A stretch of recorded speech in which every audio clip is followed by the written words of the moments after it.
The ash was warm, not like fire, but like memory refusing to die. SIV knelt among the wreckage, her armor split, her hands gray with soot and blood. The air still trembled from the fall of gods, and the silence that followed was not peace. It was exhaustion. The world had burned through its stories. Now it only remembered how to breathe. The pile before her was all that remained of Asgard.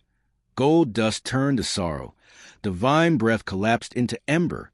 She reached out without thinking, her fingers brushing the ash, and felt something impossible, a faint pulse. It wasn't in the ground. It wasn't in the air. It was inside her palm, as if the ash recognized the living and chose to speak through touch. The pulse came again, soft, insistent, the ghost of thunder pretending to be a heartbeat. SIV gasped. Around her, the broken columns hummed like strings, faint harmonics in the wind. She whispered the names of the fallen. Odin, Thor, Frigg, and each syllable fluttered through the ruins like feathers, but none answered. The gods were gone. Yet something in the ash still remembered them. When she lifted her hand, a thread of smoke followed, curling around her wrist before dissolving into air, as though reluctant to let go. She looked at the horizon where the Bifrost had once arched. Now it was only a scar of color smeared across the sky, faintly shimmering, like an echo refusing to fade. SIV's heart ached. The world had survived Ragnarok, but survival was not the same as living. The rivers still flowed, the stars still burned, but everything beneath them had forgotten what for. She rose slowly, her knees trembling, and gathered a handful of ash into a small leather pouch. "If you can still breathe," she murmured to it, "then maybe so can we." For days she wandered through what remained of the 9 realms, following whispers that weren't quite wind. The forest had turned to crystal, trees frozen midsway, their leaves reflecting fractured dawns. The seas had swallowed their rage and lay still, mirror-flat and endless. Even Jormungandr's bones rested quietly along a distant shore, ribs taller than towers. Everywhere SIV walked, she carried the pouch at her side, and each night, when the world cooled into its new uncertain sleep, she'd hear the ash breathe. It would exhale a thin mist that smelled of rain and iron, and she'd close her eyes, feeling her pulse answer in time. It was as if some rhythm long buried beneath the apocalypse was trying to find its way back into her chest. One evening, beneath a sky that flickered between dusk and aurora, she met the first living thing she'd seen since the end. A wolf pup, silver-eyed and trembling, hiding beneath a fallen statue. Its mother, she knew, must have been Fenrir's kin, yet this one looked at her without hate. SIV crouched, extending her hand. The ash pulsed once in the pouch, and the pup stepped forward, sniffed her palm, and licked the soot from her skin. She laughed, a brittle sound that cracked the silence. "So," she said softly, "we are both what's left." The pup followed her after that, silent but loyal, its paws leaving faint glows where they touched the ground, as if light still remembered where to walk. When they reached the valley where Yggdrasil's shadow once fell, SIV stopped. There was no tree anymore, only a hollow, a vast crater lined with roots turned to stone. She knelt at the center and poured the ash onto the earth. The wind held its breath. For a long moment, nothing moved. Then the ground beneath her hand warmed, faint and rhythmic. The pulse again. Stronger now. The ash shimmered, curling upward into patterns that resembled runes, though broken, half-forgotten ones. They shifted and rearranged themselves as if trying to spell a name. SIV recognized none, yet every curve and stroke felt familiar, as though her soul remembered what her mind could not. She whispered, "If there is still breath in the ashes of gods, then teach me how to listen." The runes brightened, a deep gold that bled into red, then into white. Her wolf whimpered. The light expanded, tracing a circle around her until she stood in a ring of slow-turning fire. But it didn't burn. It warmed gently, like sunlight passing through old glass. Within that circle, she heard the echo of a voice. Not words, not music, but the rhythm of creation restarting itself. The ashes had been waiting, not to be mourned, but to be remembered through living flesh. She understood then. The gods were never meant to return as they were. Their essence had chosen the mortal heart to carry the remainder. The divine pulse inside her palm was a seed, and she was the soil that would bear it. She wept quietly, not from grief but from the unbearable intimacy of being chosen by what once ruled the stars. When she opened her eyes again, the runes had sunk into the ground, leaving only faint trails of light beneath the surface, like veins waiting to bloom. SIV stayed there until morning. The first true dawn since Ragnarok rose pale and trembling, its light uncertain but real. She felt the warmth spread to the ground into her legs, into her chest. The world was relearning how to move. She pressed her hand against the soil one last time. The pulse answered stronger, steady now, matching her heartbeat. The wolf lay beside her, its eyes half closed, breathing in rhythm too. Together they watched the horizon, where the remnants of the old sun met the promise of a new one. The ash had remembered, and through it, so had she. As she walked away, the wind shifted. Behind her, from the place where she'd pour the ashes, a thin stem of green emerged, fragile yet certain. It swayed once, twice, then straightened toward the light. She didn't turn around, but she smiled. Somewhere deep below, in the veins of the earth, the gods were dreaming again, not as rulers, not as warriors, but as breath share among the living. And every step SIV took after that sent a faint warmth through the soil, as if the world itself was beginning to breathe with her. By the time night fell again, the stars had rearranged themselves. Constellations new and uncertain dotted the sky, whispering their first myths. SIV looked up and thought she could almost hear them. Stories beginning to form, fragile as embers, eternal as the will to live. The wolf pressed against her side, and she placed her hand over its head, feeling the pulse once more. "Let them tell it," she murmured. "Let them remember how light survives its own death." The wind carried her words into darkness, and somewhere the ash exhaled again. The dreams began as sparks, brief flashes of warmth inside a cold, endless dark. At first, she thought they were memories of the hearts she'd lost, of home before fires went out. But the dreams kept returning, each time more vivid, more insistent.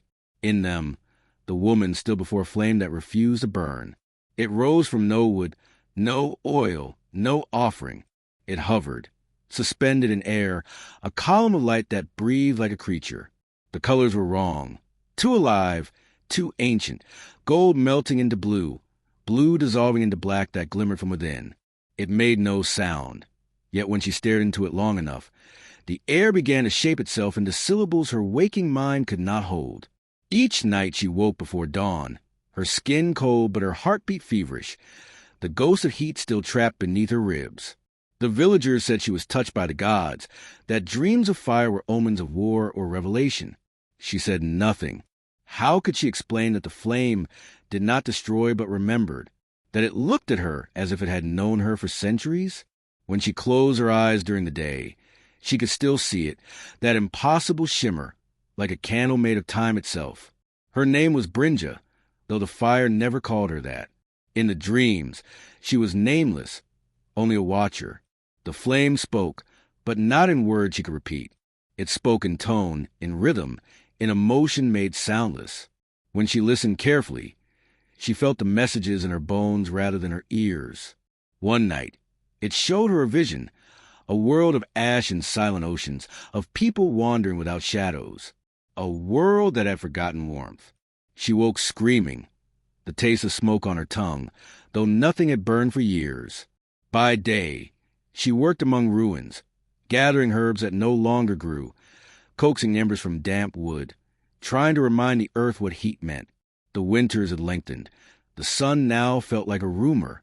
Sometimes she would strike flint against stone just to watch the brief spark vanish, and she'd whisper to it, "Stay, please." It never did. But one evening, as snow fell sideways to the broken roof of her home, she heard a whisper that was not her own. It came from a hearth where no flame lived. A sigh, faint as breath against glass. Then another. She turned. In the black and hollow, a single ember pulsed once, not red but gold, like the dream. Brynja knelt before it. Her reflection trembled in the soot-black metal. "You followed me," she whispered. The ember brightened, as though it understood. She cupped her hands around it, though it gave off no heat. The air around her shifted, softer, lighter, alive. The flame from her dream flickered within the ember for the briefest instant, and she felt language unfurl in her mind like wings made of sound. Words without alphabet, meanings without mouth. Remember the warmth that did not burn. Remember the fire that waited. She stayed awake for days, afraid to close her eyes.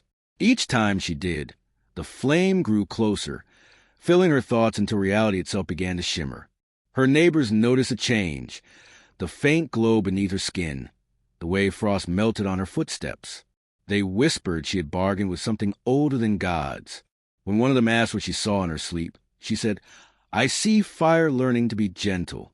Soon, the dreams began to bleed into waking. She could see the unburning flame at the corner of her vision, even in daylight, hovering near the forest line, reflected in the surface of frozen ponds, flickering inside the pupils of strangers. It was everywhere that hope had died. It was somehow looking for a way back. And she understood then that it was not haunting her. It was asking her for help. The night the flame finally appeared before her, it spoke clearly for the first time. The language was still ancient, but her soul translated what her tongue could not. "You are the last spark," it said. "The gods have breathed their final breath into you." She trembled. "Why me?" The flame pulsed, swelling with a heartbeat that matched her own. "Because you still dream of warmth." Its light touched her face, and for the first time she saw its core, a void of absolute calm, the silence before the first dawn. She realized then that the flame was not made to destroy. It was a memory of creation itself, the breath that first taught matter how to glow. It leaned closer without moving, and she felt herself dissolve, not into fire, but into understanding. Every ember that had ever burned, every hearth, every sunrise, all were fragments of the same consciousness. The flame had been scattered across worlds, sleeping inside starlight and bloodlines, waiting for someone who remembered what warmth meant. Brynja's heart beat once, twice, and then steadied into rhythm with the light. The air shimmered. The frost on the walls began to run like tears. She woke in the forest at dawn, surrounded by mist. No fire, no smoke, only warmth radiating from the soil. Her hands glowed faintly, lines of light tracing her veins. When she exhaled, her breath rose as gold dust instead of vapor. The trees leaned toward her as though listening. Somewhere deep beneath her skin, the language of the flame hummed softly, repeating the same phrase, "Do not fear the cold. It only waits to be reminded." From that day on, wherever Brynja walked, Frost retreated. She spoke little, laughed less, but her eyes carried the shimmer of remembered fire. Children followed her to feel the heat that never burned. Old men called her the Keeper of Ash. Some said she was cursed, others said blessed. None were wrong. She had become the bridge between what was consumed and what survived, the living memory of warmth. At night, she still dreamed, but now the flame no longer spoke in riddles. It sang, not in words, but in breath, in rhythm, in the pulse of stars turning above the sleeping world. She would wake before dawn and hold her hands close to her chest, feeling the echo there, a steady, patient heartbeat that did not belong only to her. And every morning, when she stepped outside, the frost beneath her feet melted just enough to reveal the green underneath. Proof that even after the longest winter, something still remembered how to rise. They found him at dawn, curled beside the stones that still whispered of fire. The air smelled of rain and old incense, the kind that lingered long after ceremony was forgotten. His small body was covered in soot but unburned. Around him, the ground had cooled into glass, black and smooth, as if the earth itself had melted to cradle him. When the hunters approached, they saw his lips move, forming shapes no sound followed. With each exhale, faint threads of smoke drifted upward, twisting into half-formed words before fading into the wind. They thought at first he was dead. Then his eyes opened, pale gray, like the horizon before a storm. He looked at them without fear, without even confusion, as though he had expected to be found. When one of the men reached to lift him, the boy's breath came out in a low plume that carried a whisper none could understand. The sound wasn't quite a voice, nor was it wind. It felt like something spoken long ago, still echoing its way through the air. They brought him back to the village. He did not cry. He did not eat for 3 days. Yet each night, When the world quieted, smoke would slip from his lips and crawl toward the ceiling, forming symbols that glowed faintly before vanishing. The healer, a woman older than the mountain's first snowfall, watched him for hours. "He dreams out loud," she murmured. The fire forgot to take his words. The others called him cursed. But when she looked into his eyes, she saw no curse, only reflection. She gave him a name, Einar, the child of smoke. He grew, though time seemed reluctant to touch him. His hair stayed the color of ash, his skin pale as morning frost. Children avoided him at first. Then they followed him out of curiosity. He could not speak, yet they swore they heard him when he looked at them, not in their ears, but in their thoughts. He would sit by the hearth and watch the flames as if remembering them, sometimes reaching toward the fire without flinching. The flames bent toward him like creatures recognizing kin. One night, the healer woke to find her hut full of smoke. She coughed, calling his name, but there was no fire burning. Einar stood in the center, his eyes closed, his breath steady. Around him, the smoke gathered into shapes, faces, trees, rivers, the very memories of the world. They shifted and dissolved as quickly as they formed. When she touched his shoulder, the smoke retreated, curling back into his lungs. He opened his eyes, and for the first time, she saw fear there. He rode in the ashes, clumsy symbols that meant they are calling. She did not ask who. From that night on, strange things began to happen. The villagers would wake to see old runes burn faintly into their doors, though no hand had touched them. The wells steamed even in winter, the air heavy with warmth from nowhere. Sometimes in the distance, a thin column of smoke rose from the ruins beyond the valley, the place where they had found him. Those who went to investigate came back changed. Some wept without reason. Others forgot their own names for days. One claimed he heard a child's whisper saying, "We remember you." Einar began to wander beyond the village at dusk, drawn to the horizon where the mountains still carried the scent of burned gods. He would stand there for hours, the wind playing with his hair, smoke coiling from his mouth like unspoken prayers. The healer followed him once, quietly. When she stepped close enough, she heard faint murmurs rising from his breath, not one voice, but many, layered like echoes stacked across time. They spoke of fire that never consumed, of breath that never died, of worlds remade from ash. "Whose words are those?" she asked softly. Einar turned to her, his eyes shining faintly gold in the fading light. He pressed a hand to his chest, then pointed to the sky. His fingers traced a shape in the air, a circle, then a line through it, before lowering to the ground. The meaning struck her like thunder, the breath of the gods, divided among the living. As the years passed, his silence deepened, but his presence changed the world around him. Crops grew where he walked, warmed by unseen heat. The sick who slept near him woke lighter, saying they dreamed of voices thanking them. When he exhaled, the smoke sometimes formed words from lost languages, runes of gold and silver that shimmered before dissolving. Scholars came to study him, but their instruments failed.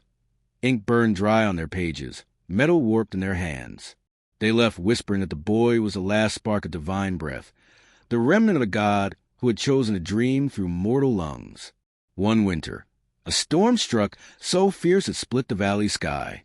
The healer found him standing outside, arms outstretched to the wind. The snow melted before touching him. Around his feet, circles of warmth glowed faintly, pulsing like hearts beneath the ice. She called to him, but he did not turn. His breath poured upward in torrents of smoke that danced with lightning, shaping words too vast to belong to any single tongue. The clouds answered, their thunder forming rhythm, not rage. When the storm finally broke, Einar collapsed. The healer ran to him, cradling his head in her lap. His skin was cool, his lips moving soundlessly.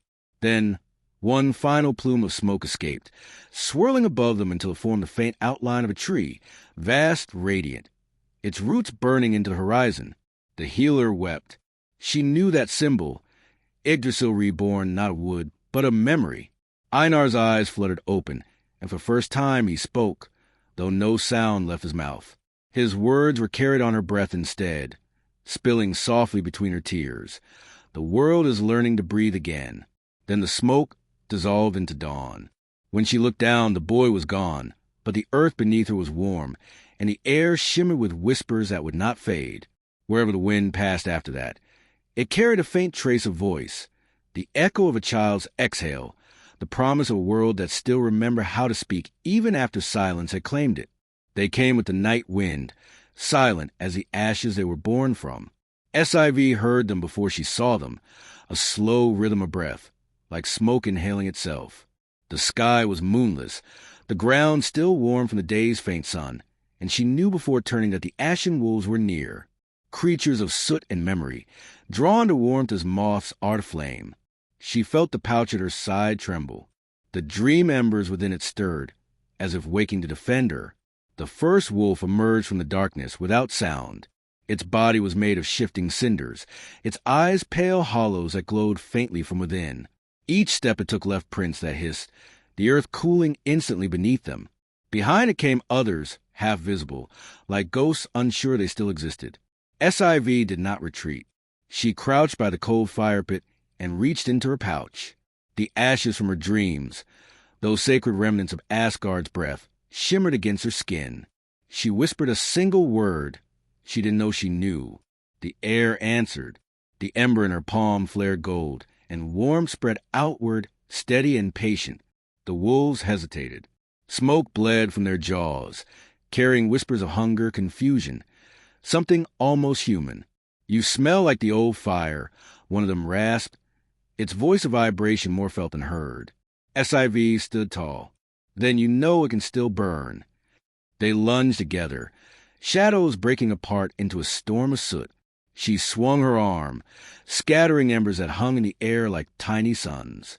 Wherever they touched, the wolves recoiled, hissing, their bodies unraveling into smoke. But each ember that fell to ground was devoured quickly by the dark. The cold ate light faster than flame could form. Sweat ran down her back. The warmth she carried was life itself, and the night wanted it. She closed her eyes, remembering the dream, the breath that had pulsed in her palm, the whisper that said you were the soil of new fire. She pressed her hand to the earth and exhaled.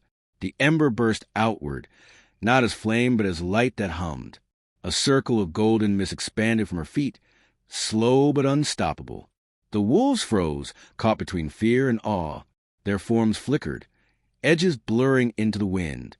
For an instant she saw what they truly were, remnants of old warriors, gods burned down to longing, creatures made of what the world hadn't forgiven.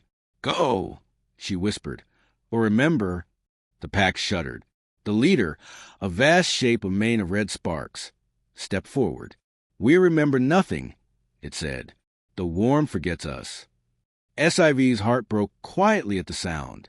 She took one ember from her pouch, the brightest of them, and held it before the creature's hollow eyes. "Then take this," she said. "Let it remind you." The ember floated toward the wolf and sank into its chest. For a heartbeat, its form steadied, smoke turning to fur, cinders to flesh. A living wolf stood there, trembling, breathing frost that no longer hurt. It looked at her, eyes now the color of dawn, and bowed its head. The others followed. One by one, they stepped into the circle of warmth, allowing the light to touch them. For each, the transformation was brief, imperfect. Some regained eyes, others voices, others only shadows of their former shapes. But as they changed, their hunger faded. The air filled with a deep sigh, as though the land itself exhaled. When the light dimmed, the wolves were gone.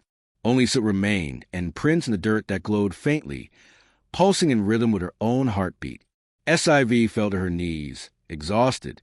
The embers in her pouch were nearly spent, but not silent. They flickered softly, whispering among themselves in the tongue of forgotten fires. The wind carried the last of the wolves' smoke toward the mountains, where dawn would soon rise. She watched it go, unsure if she had banished or redeemed them. When morning came, the world smelled faintly of rain, and something cleaner. The scent of ash turned fertile. Where the wolves had walked, the earth had darkened, rich and warm. SIV traced one glowing footprint with her fingertip. Beneath it, she could feel the faint thrum of life returning, the soil breathing again. That night, she dreamed of the wolves once more. They ran through a forest of light, their bodies no longer soot but a flame that did not burn. One turned back toward her, its eyes golden as her embers, and spoke without sound. We will guard the warmth now. When SIV awoke, her hearth glowed faintly, though she had not lit it. A single ember rested there, alive with quiet fire, a gift returned. She smiled, feeling the old pulse in her palm again, that same heartbeat that had survived the end of worlds. The night outside whispered with peace. The ashen wolves were gone, but their warmth lingered, breathing softly through the land. The mountain had always hummed, low and constant, like the earth remembering something too heavy to say aloud. SIV first noticed a sound after the night of the wolves, a resonance beneath her feet, slow as breath in a dying god's lungs. At dawn, when the mist rolled down the slopes, the vibration deepened, as though something vast stirred beneath the rock. The ember in her pouch began to answer. It pulsed in rhythm with a hum. Faint at first, then louder, until she could almost hear words forming in the spaces between the beats. "Search," it said. The name rippled through her like heat through frozen iron. She had heard it once, long ago, a tale told in whispers by dying warriors. Surt, the fire giant, the one who lit the end of all things, whose blade had unmade the sky. He was a fire that devoured even gods. The ember trembled violently, and SIV dropped it to the ground. Instead of burning through the soil, it sank, slowly, deliberately, disappearing into the earth with a hiss that sounded too much like a sigh. The hum grew louder. The mountain was alive. SIV fell to her knees, pressing her hands to the dirt. Beneath the stone, something enormous shifted. She felt not movement but intention, as if an ancient thought was turning its head toward her. The air thickened, heavy with warmth that wasn't sunlight. Her wolf companion whimpered and backed away, its fur standing on end. The air began to glow faintly, not from above, but from below, through cracks forming in the ground like veins of molten gold. She heard it again. "Ivy." The voice was not a sound, but a vibration in her bones. The mountain was speaking her name. She stood, trembling. "You should not be," she whispered. "The fire is gone. The world survived." Survival, the mountain rumbled, is not the same as peace. The words echoed through the valley, bending trees and stirring ash from the soil. Lightning crawled up the slopes in slow, deliberate streaks, as if the storm itself was being pulled from beneath the earth rather than from the sky. SIV stepped back, but her heel caught on a stone that pulsed with heat. She looked down and saw the ember reappear, glowing brighter than ever, its light steady and knowing. "You woke me," the voice continued, deeper now, like thunder shaped into thought. "The world dreams of warmth again. I am warmth made memory. I am the wound that glows." SIV's heart pounded. "You destroyed everything. You burned the gods. You turned the sky to ash." A pause, then softer, "And yet, from the ash, you were born." The mountain cracked. A thin column of smoke rose into the air, black streaked with orange. Swirling like breath returned to lungs long denied air. SIV staggered back as the slope before her split open, revealing a chasm of light, molten, living, ancient. The scent of iron filled her mouth. She wanted to run, to flee from a heat that was older than death, but the ember in her pouch pulsed insistently against her thigh. It wasn't fear she felt anymore.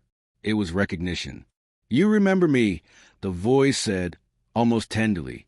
"Because I remember you." Images struck her mind like sparks. The fall of Asgard, the roar of flames devouring the Rainbow Bridge, her own hands reaching through smoke to grasp something that still breathed, the ash that had become her salvation. Surtur's fire had destroyed the world, yes, but also seeded the ember she carried. His ruin was her beginning. "Why do you wake now?" she demanded. "The world is healing." "Because healing is fire," he replied. "To mend is to burn. You carry my ember, and through you I breathe again." The words filled her with dread and awe. The ground shook harder. From the fissure, shapes began to rise, not solid, not smoke, but shadows outlined in light.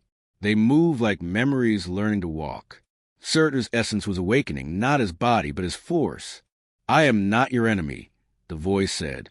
"The gods feared me because they forgot what creation costs. Fire ends, yes, but it also begins. The frost will return unless I stir. SIV, clench your fists. And if you rise, will anything remain? The mountain fell silent. Then came the whisper, that depends on who carries a flame. She looked down at her palm. The ember had risen from the ground and now floated just above her skin, golden red, humming softly. It no longer felt separate from her heartbeat. She realized with sudden terror and wonder that she was a vessel, not the victim of fire, but its new keeper. The wind shifted, heavy with ash and light. The voice began to fade, retreating deeper into the earth. Do not fear me, SIV of the New World. Fear forgetting. When the frost swallows the dawn, call my name, and I will remember how to burn kindly. Then silence. The cracks in the mountain sealed, leaving only a faint, glowing scar across the valley floor. The air cooled. The hum quieted until it became indistinguishable from her pulse. The wolf returned, pressing its head against her hand. The ember dimmed, but not completely. It pulsed once, a slow, steady breath, and she understood it was no longer just a relic of the past. It was a promise. That night, SIV dreamed of a giant sleeping beneath molten stone, his heart glowing like a sun beneath the crust of the world. In his slumber, he smiled, not in malice, but in patience, and from the cracks in his chest rose new constellations, small and fragile, flickering in rhythm with the breath of a woman who had learned to carry fire without fear. The mountain opened like an old wound. SIV followed the sound, a slow, hollow pulse beneath the stone, the kind that didn't echo but drew the air inward, as if the world itself were holding its breath. The ember in her hand had grown heavy, dragging at her fingers like a living weight. Its glow was soft now, no longer gold but deep red, the color of heat buried too long. She descended through the fissure where light had once spilled, the walls slick with cooled magma and veins of glass. The air was thick with the scent of iron and ancient storms. At the bottom, she found the heart of the mountain, chains of blackened or crisscrossed chamber, glowing faintly where they touched flesh. And within that web, bound and kneeling, was a giant. His body was made of scars, not skin, not stone, but something between, forged and cracked by fire that had outlived itself. His head hung low, and when SIV stepped closer, she saw that his eyes were gone. In their place were two empty sockets that glimmered faintly with cold dust, still smoldering. The giant spoke without lifting his head. You came. The voice was deep enough to rattle the chains. It was the same voice that called her name beneath the mountain, though now it trembled, as if every word cost him part of his remaining strength. SIV swallowed hard. Cert, at the sound of his name, the air seemed to bend. Lava veins along the walls brightened for a heartbeat before dimming again. The giant smiled faintly. It has been long since anyone dared speak it aloud. She held up the ember. It flared weakly, a pulse of recognition. It called me here, she said. It spoke your name. Why? Cert raised his head. The movement sent small avalanches of soot sliding from his shoulders. His empty eyes turned toward the light. Because it remembers, he said. Because it wants a return. She took a cautious step back. Return? To what? To me. The words were almost tender, and somehow that frightened her more than any roar could have. He extended one arm. The chains groaned, and pointed to the ember. You hold my heart, mortal. SIV stared at him. Your heart. He nodded slowly. When the gods rose against me, I tore it from my chest to end the burning. Without it, I could sleep. The world could cool. I thought the flame would die, but it found you instead. The ember pulsed faster, as if affirming him. SIV felt warmth crawl up her wrist and into her veins. If this is your heart, she said, why did it come to me? Cert laughed, a deep, shuddering sound like rocks collapsing underwater. Because you carried grief, and grief is the only soil fire will trust. You were not afraid to hold what others would bury. She felt anger rise through the awe. You burned everything. The gods, the sky, the rivers. You call that trust. He lowered his head again. I did not burn to destroy. I burned in the silence. The world was frozen in its perfection, unmoving. I gave it imperfection. I gave it the chance to change. But I paid for it. They bow me here, blind, heartless, and forgotten. So creation could pretend it had never needed destruction. SIV's hand shook. She looked at the ember, then back at him. If I give this back to you, she said slowly, will the world burn again? Only if it must, he murmured. Fire does not choose what it devours. It only hungers to become itself.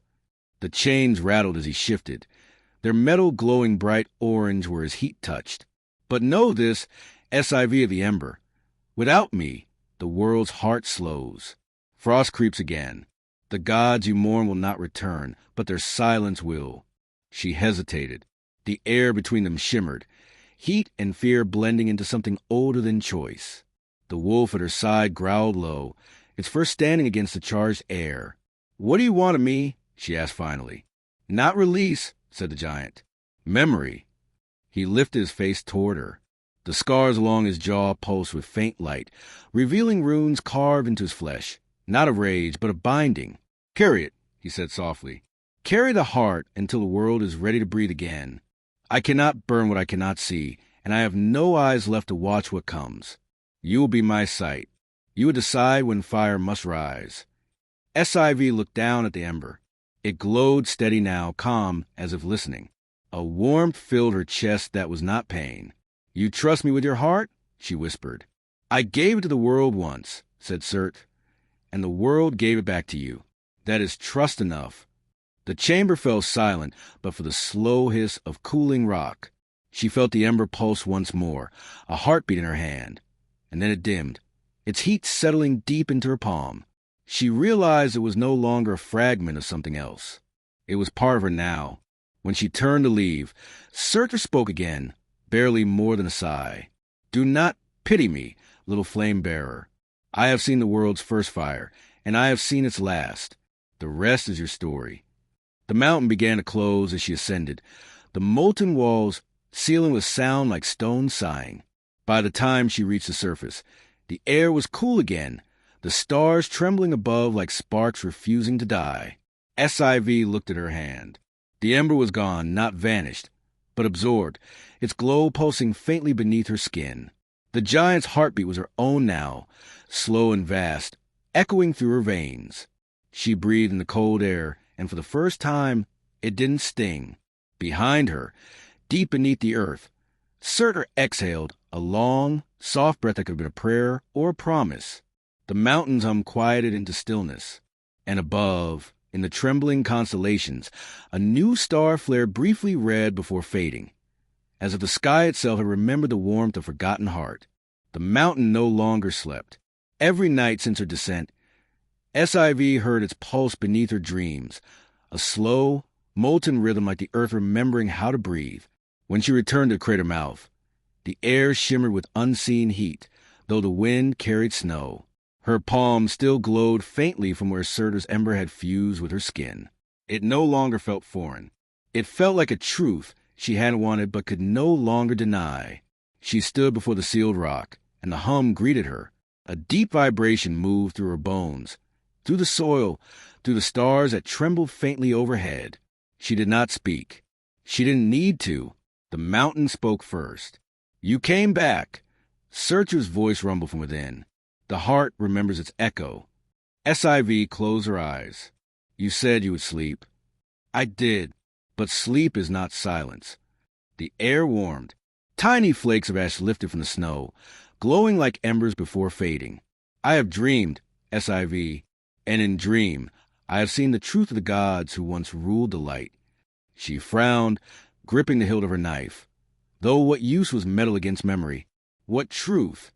That when they fell, each left a spark behind. A promise. They meant for the world to find them again, in wind, in sea, in song. But only one spark lived. Mine. The words coiled around her like smoke. She could almost see them. Fragments of God scattered like pollen, drifting into mountains, rivers, bloodlines. If the others failed, she said slowly, then what of the world that came after? What are we rebuilding? A memory of fire, said Surtur. A warmth that remembers pain, but not cruelty. You are that memory now. You and the ember are what remains of everything the divine could not keep. She stared into the black stone that hid his form. And what do you want to do with it? Free me? The word struck like thunder. The mountain shook, a slow exhalation of heat rising through the cracks. Not destroy, not a burn. To guide. I will not take the world again. I will teach it how to light itself. SIV's heart pounded. You mean to rule? No, the giant said softly. To remember. Without me, the frost will rise again. Creation will forget how to move. You have seen it. Rivers that no longer flow, stars that no longer change their stories. Even life now repeats itself. The god's death left the world unfinished. Let me help you mend it. His voice, once terrible, was almost human now, almost pleading. It made something inside her tremble, not fear but recognition. The ember in her chest pulsed, and she felt warmth spread outward up her throat, into her breath. If I break your chains, she said carefully, how do I know you will not set the world ablaze again? You don't. The answer came without hesitation. But fire that never risks burning is only ash pretending to live. The wind stirred. The wolf that followed her since the end of the gods growled low, pressing close to her leg. The world felt poised on a breath, waiting for her to decide what kind of warmth would rule it next. SIV knelt and pressed her palm to the ground. The earth was hot, pulsing, alive, aware. If I free you, she said, then the fire belongs to all. No one God, no one hand. It must move through us, through rivers and roots and hearts alike. You will not lead. You will remember with us. From deep beneath, a sound like stone breaking into laughter echoed up the cavern walls. A pact, then. A pact, she echoed, though the words trembled in her throat. The ground split gently at her feet, not as rupture, but as invitation. A seam of light emerged, crimson and gold, spiraling outward until it drew a circle around her. Within it, the air thickened, heat and memory entwining. Searcher's voice deepened, reverent and vast. Then let this be the pact of forgotten flames. By it, I remain bound not by iron, but by trust. My chain shall be warmth itself. Wherever hearts remember fire without fear, I will exist. The light surged upward. SIV gasped as molten glow wrapped around her arms, weaving runes into her skin, not to mark, but to link. The ember within her chest pulsed once, twice, then expanded, filling her with light that was not entirely hers. For an instant, she saw through the eyes of something older than stars. Surt, kneeling in the black depths, his face upturned, his sightless eyes glowing faintly with reflection. He smiled, not in triumph, but in release. The mountain groaned. The chains that held him began to sink into the molten floor, dissolving quietly. It is done, he said. The flame is yours now. I will guide through dream, through whisper, through warmth that finds its way into hands of those who need it. And if you try to rise in wrath again, his laughter was like thunder softened by distance. Then the fire will judge me, as it judges all. The fissure sealed itself. The hum softened into rhythm, slow, peaceful, alive. SIV fell to her knees, gasping, her skin still aglow with ember veins. The wolf nuzzled her shoulder, and she realized the air had changed. It no longer smelled of ruin, but of rain falling on new stone, the scent of something ready to begin again. That night she dreamed not of fire, but of hands, countless hands across time, lighting torches from her flame, passing it forward without burning. In every dream, she saw Search in the distance, blind but smiling, his chains now made of light instead of shadow. When SIV woke, the mountain was quiet. A single wisp of smoke rose from its peak, pale and steady, drifting toward the dawn. She knew then that the pact was real, and that fire, at last, had remembered how to trust the living. The glacier began where the world forgot warmth. SIV stood at its edge, the wolf beside her, the air around them frozen mid-breath.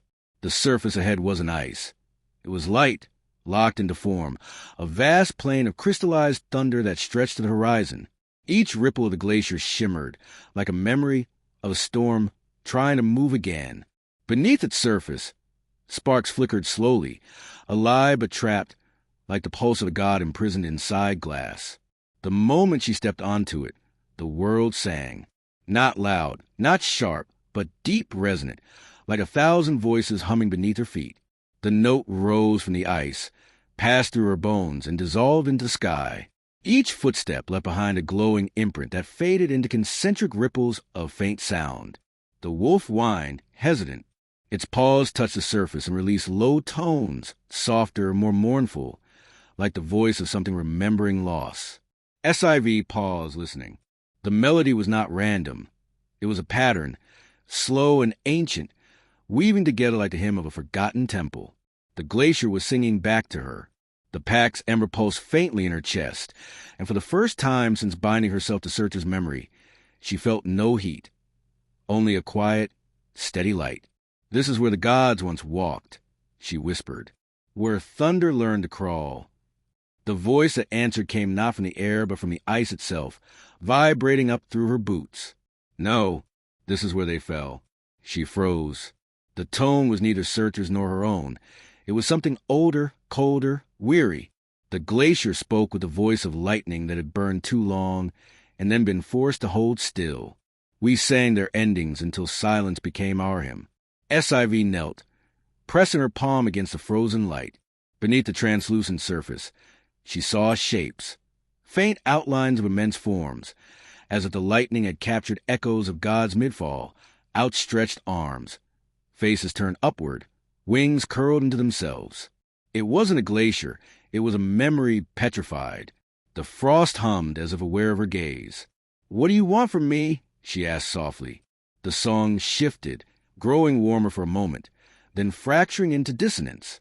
"To be released," said the voice. "To flow again. The world's current is trapped beneath the weight of perfection. Meld us." Her pulse quickened. The last time she'd freed anything ancient, the mountains had burned. She looked down at her hand. Faint veins of fire still glowed beneath her skin from Searcher's gift. If she opened herself now, the light might shatter this frozen world entirely. "If I melt you," she whispered, "what will rise?" "Whatever remembers how to move." The wolf barked sharply, its breath forming tiny storms in the air. It sensed the same truth she did. The glacier was not meant to stay still. Neither was she. She drew in a breath and reached inward, calling the ember's warmth not as flame, but as rhythm. The light responded, gentle, pulsing, spreading through her veins until her skin shimmered. She pressed her palm to the surface. For an instant, the ice resisted, humming louder, defiant. Then cracks appeared, glowing from within, thin as hairlines but alive. From the fractures rose sound, not music, not speech, but pure resonance, vibrating with impossible beauty. The hymns the glacier had been forced to hold now returned to motion. Lightning within the ice began to flow again, slow rivers of radiance streaming beneath her hand. The air filled with light, not bright, but sacred, like dawn remembering its first breath. As the glacier awakened, SIV saw movement beneath the surface, silhouettes shifting, stretching. The echoes of gods, freed from stasis, became wind, then mist, then song. One voice lingered longer than the rest, deep and kind. "You carry warmth through frost," it said. "You are the bridge between motion and stillness." The fire in the hymn. "Keep walking, flame bearer, for the path ahead is not through the world. It is the world remembering how to move again." She rose slowly. The ice beneath her feet no longer rang with sorrow. Each step now sang in harmony, a choir of light moving forward. The wolf trotted beside her. Its reflection multiplied in every angle of the crystal plane, 1,000 silent guardians walking in rhythm. As they crossed, the glacier's glow followed them like a heartbeat stretching across the horizon. When SIV looked back, she saw that her path had become a thread of molten color, gold, blue, and white interwoven, the same hues she'd once seen in Searcher's Forge when the gods still shaped storms by hand. By the time they reached the far edge, the glacier had changed. It no longer shimmered like a tomb, but like water thinking about becoming sky. The air around it vibrated with new harmony, a hymn not of endings but of return. SIV turned toward the distance, where mountains waited like sleeping giants.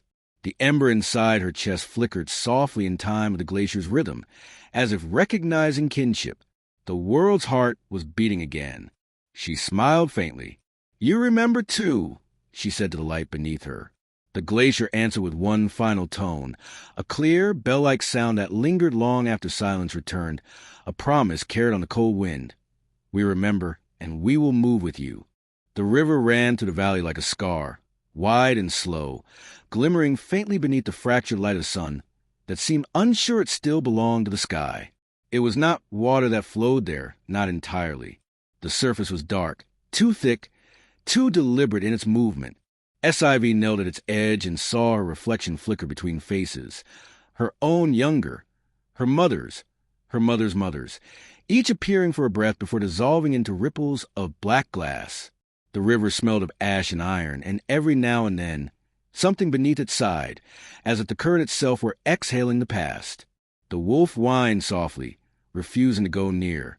SIV reached out a hand and let her fingertips hover over the surface.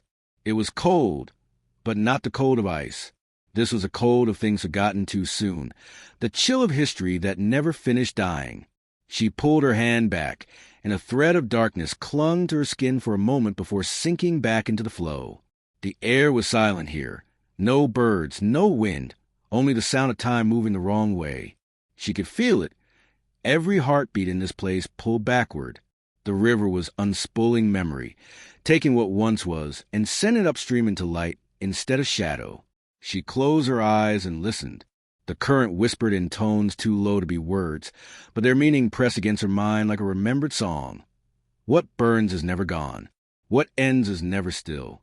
When she opened her eyes again, she wasn't alone. Across the river, on the far bank, figures were walking, not toward her, but away, stepping backward into a light that rose from the water itself. They moved with quiet purpose, every gesture reversed, cloaks fluttering against the current, hands reaching not to grasp but to release. SIV's heart clenched. She knew them. The shapes were blurred, their features shifting with the current, but their presence was unmistakable. Her lineage, generations of her bloodline, those who had carried fire, those who had buried it, those who had feared it. She watched her grandmother's silhouette turn, not to look at her, but as if retracing a farewell she had already given long ago. Each ancestor was walking backward into the light, as if returning to the moment before loss. SIV stepped forward instinctively, her foot brushing the river's surface. The water, or whatever it was, recoiled, hissing softly, then smoothed again. Her reflection broke into 1,000 pieces, and each shard showed a different memory. A forge, a storm, a cradle, a pyre. "Why do you walk away?" SIV whispered. Her voice barely reached the air, but the river heard. A single ripple formed, spreading outward until it became a circle of faint glow. From that circle rose an image, a woman with eyes like molten silver, her hair braided with threads of smoke. The face was familiar in a way that hurt. "We do not walk away," the apparition said, though her lips did not move. The words came through the current, vibrating in SIV's chest. "We return to the flame that made us." SIV's throat tightened. "Is this death?" "It is remembrance. Time here burns both ways. What you call future is only the past finding a new shape." The woman raised a hand, and the water beneath her feet shimmered with faint gold. For a moment, SIV saw more clearly. The figures were not dissolving into light, but becoming it. The river wasn't consuming them. It was transmuting them, turning their lives into radiance. Every memory carried downstream became illumination upstream. The past was feeding the dawn. SIV took another step forward. "Can I cross?" she asked. The woman tilted her head, smiling softly, an expression that felt like recognition. "Only if you are ready to forget warmth as possession and remember it as passage." SIV looked down at her hands. The ember vein still glowed faintly beneath her skin, but the light flickered like a heartbeat slowing to rest. The meaning struck her. To cross would mean surrender, to let the fire she carried dissolve into the larger current of creation, to give up the self that guarded it. The wolf barked once, sharp, breaking the stillness. The sound seemed a reminder that the world above still breathed, that frost still lingered, that warmth was still needed. SIV exhaled. "Not yet," she said. The river responded with a soft tremor, as if acknowledging her decision. The woman nodded, then walked beside it, flame-bearer. "The current will remember you when it is time." The vision faded. The figures of her ancestors continued their silent procession, walking backward until they vanished into the horizon of light. When they were gone, the river stilled, and the reflection it offered her was her own again, though her eyes now shimmered with the same molten silver she had seen in the apparition's gaze. She sat by the water until dusk became dusk again, time behaving strangely here, folding it on itself like molten glass. The black current hummed softly, and she began to hear distinct voices within it. Fragments of lullabies, of war cries, of laughter echoing through generations. Each sound carried the texture of memory, each ripple a heartbeat from those who came before. Before leaving, SIV dipped her hand into the river at last. It did not burn. It was cold, but it clung to her fingers with gentle weight, coating her skin in a thin shimmer of ash that sparkled faintly in the dying light. When she withdrew it, the shimmer hardened into a faint spiral on her palm, the mark of a circle unbroken. As she turned away, the river whispered one final thing, barely louder than breath. "The flame you carry began here. When it is time, it will return, not to end, but to begin again." SIV looked once more toward the light at the far bank. It pulsed slowly, rhythmically, like a sleeping heart beneath the surface of time. She bowed her head in gratitude, then continued her path northward, the wolf padding silently beside her. Each step away from the river left a faint warmth in the snow, as if the past had reached forward to guide her through the cold. The forge lay deep beneath the mountain roots, hidden within veins of stone that hummed faintly with the weight of centuries. SIV descended alone this time, her wolf waiting above among the bones of fallen trees. The passage narrowed as she went, and the light from her palm, that quiet, internal ember glow, painted the walls in slow, molten pulses. Every few steps, she passed the remnants of what had once been creation's workshop, broken anvils, petrified bellows, and tools fused into the rock as if the mountain had swallowed the mid-song. When she reached the chamber, silence pressed around her like a cloak.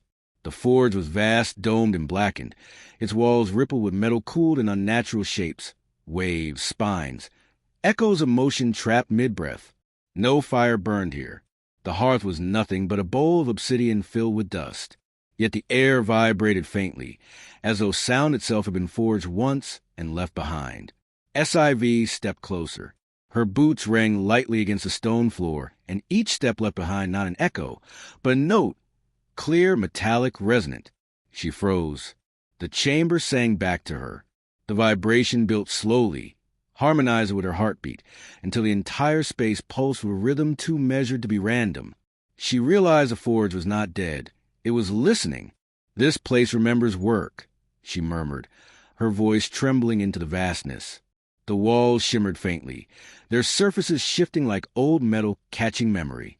From the corners, shadows stirred, not ghosts, but after-images, outlines of dwarves bent over anvils, their hammers rising and falling in silent rhythm.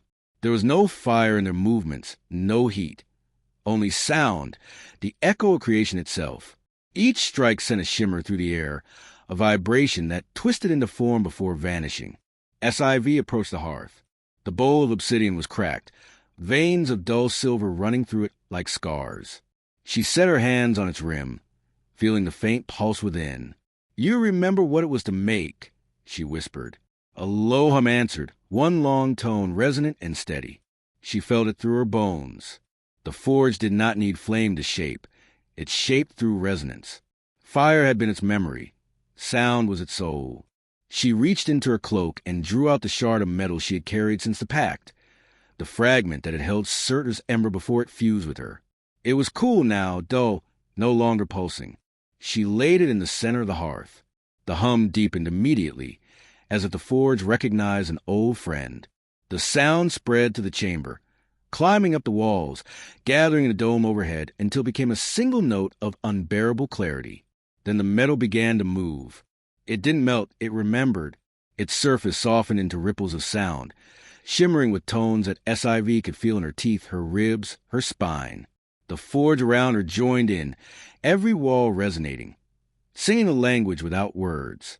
The dwarf shadows raised their hammers in rhythm, striking invisible anvils of air.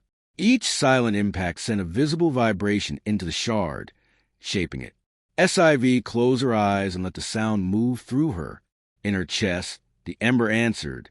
The warmth that had slept within her heart flared, not as flame but as tone, a deep, golden hum that matched the forge's rhythm perfectly. She felt the connection surge, her body becoming bridge between what was lost and what still listened. "Guide me," she whispered, though whether to the forge, to Cirque, or to something older, she didn't know. The shard rose from the hearth, spinning slowly, suspended in sound. It took shape in layers, first molten curve, then structure, then rune. The vibrations wove through it like threads, engraving memories into metal. She saw images flicker through the air, a hammer striking the first star, dwarves singing mountains into being, rivers folding around molten hearts. The face of Cirque himself, blind yet smiling, whispering, "Creation was never mine alone." The note built until the air trembled. SIV could no longer stand. She fell to her knees, her palms against the floor. The sound coursed through her veins, reshaping something inside her.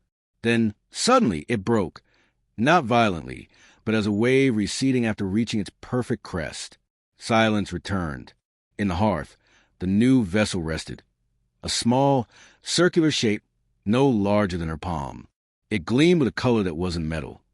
Deep bronze shot through with veins of shifting light, as if the memory of molten song still moved within it. She reached out and lifted it. It was warm, alive. The faint hum still resonated through her fingers, not fading, just waiting. The forge, having done its work, dimmed. The shadows of the dwarves bowed once toward her and vanished into the walls. SIV held the vessel close to her heart. For the first time, she felt the embers stir again, faint warmth radiating through her chest in steady rhythm. The heart of Cirque, reforged not in fire but in remembrance. As she turned to leave, a final tone rippled through the chamber, soft and clear, a voice made of metal and echo. Every flame ends in silence. Every silence dreams of sound. Carry both. Outside, the wind was waiting, cold and bright. The wolf trotted to her side, sniffing the vessel curiously. SIV smiled faintly. The ember pulsed once through the new casing, as if approving. The glaciers echoed faintly in the distance, and the mountain beyond shimmered in the last light of dusk. She looked up at the horizon, where storm clouds glowed with the faint color of dawn's reflection. For the first time, the warmth inside her didn't feel like something borrowed from gods. It felt human, deliberate, chosen. SIV tightened her fingers around the vessel and whispered to wind, "Let the world sing again." And somewhere deep in the stone, the forge answered with a single, perfect note, the sound of metal remembering its shape. They came at dusk, rising from the cracks between breaths. At first, SIV thought they were fireflies or the faint sparks that sometimes followed her steps when she walked too long beneath the singing sky. But then the air thickened, warm, alive, and the tiny embers began to move with purpose. They floated upward, thousands of them, trembling like newborn voices. The night filled with sound too delicate to be called music, a shimmering hum that turned silence itself into harmony. Each ember was no larger than a tear, yet inside every one burned a color that did not belong to fire, copper, violet, pale blue. They circled one another, forming small constellations that blinked in and out of rhythm. SIV stood still, afraid to breathe too loudly, watching as the sparks gathered above her like a living aurora. The wolf whimpered softly, head bowed, tail low. SIV reached out a hand, and one of the embers drifted toward her palm. It hovered just above her skin, vibrating with sound so fine it felt more like a heartbeat than a tone. Then, as if responding to her pulse, it sang, a single pure note. The others answered. The song was not words, but meaning pulsed through her blood as clearly as any language. Wake, remember, rise. She knew that song. It was the same rhythm the forge had sung when the vessel took shape, the same harmony that lingered in the glacier's light. Every note was a fragment of the old world, each ember a voice that had once belonged to something vast, a star, a prayer, a spark of the gods themselves. And now they were calling to one another, to the forgotten fires scattered across creation. SIV lifted the vessel she had reforged in the dwarven forge. The embers turned toward it like petals seeking sunlight. The hum deepened, a resonance that passed through her bones. The vessel grew warm in her hand, its veins of light quickening, the metal vibrating softly as though it were remembering how to breathe. One by one, the embers dove toward it, slipping through the air like droplets of molten song. Each time one entered, the vessel brightened and surrounding light dimmed, not fading, but flowing inward, uniting. The air smelled faintly of rain striking stone after long drought. The sound swelled until the night itself seemed to glow. Then something extraordinary happened.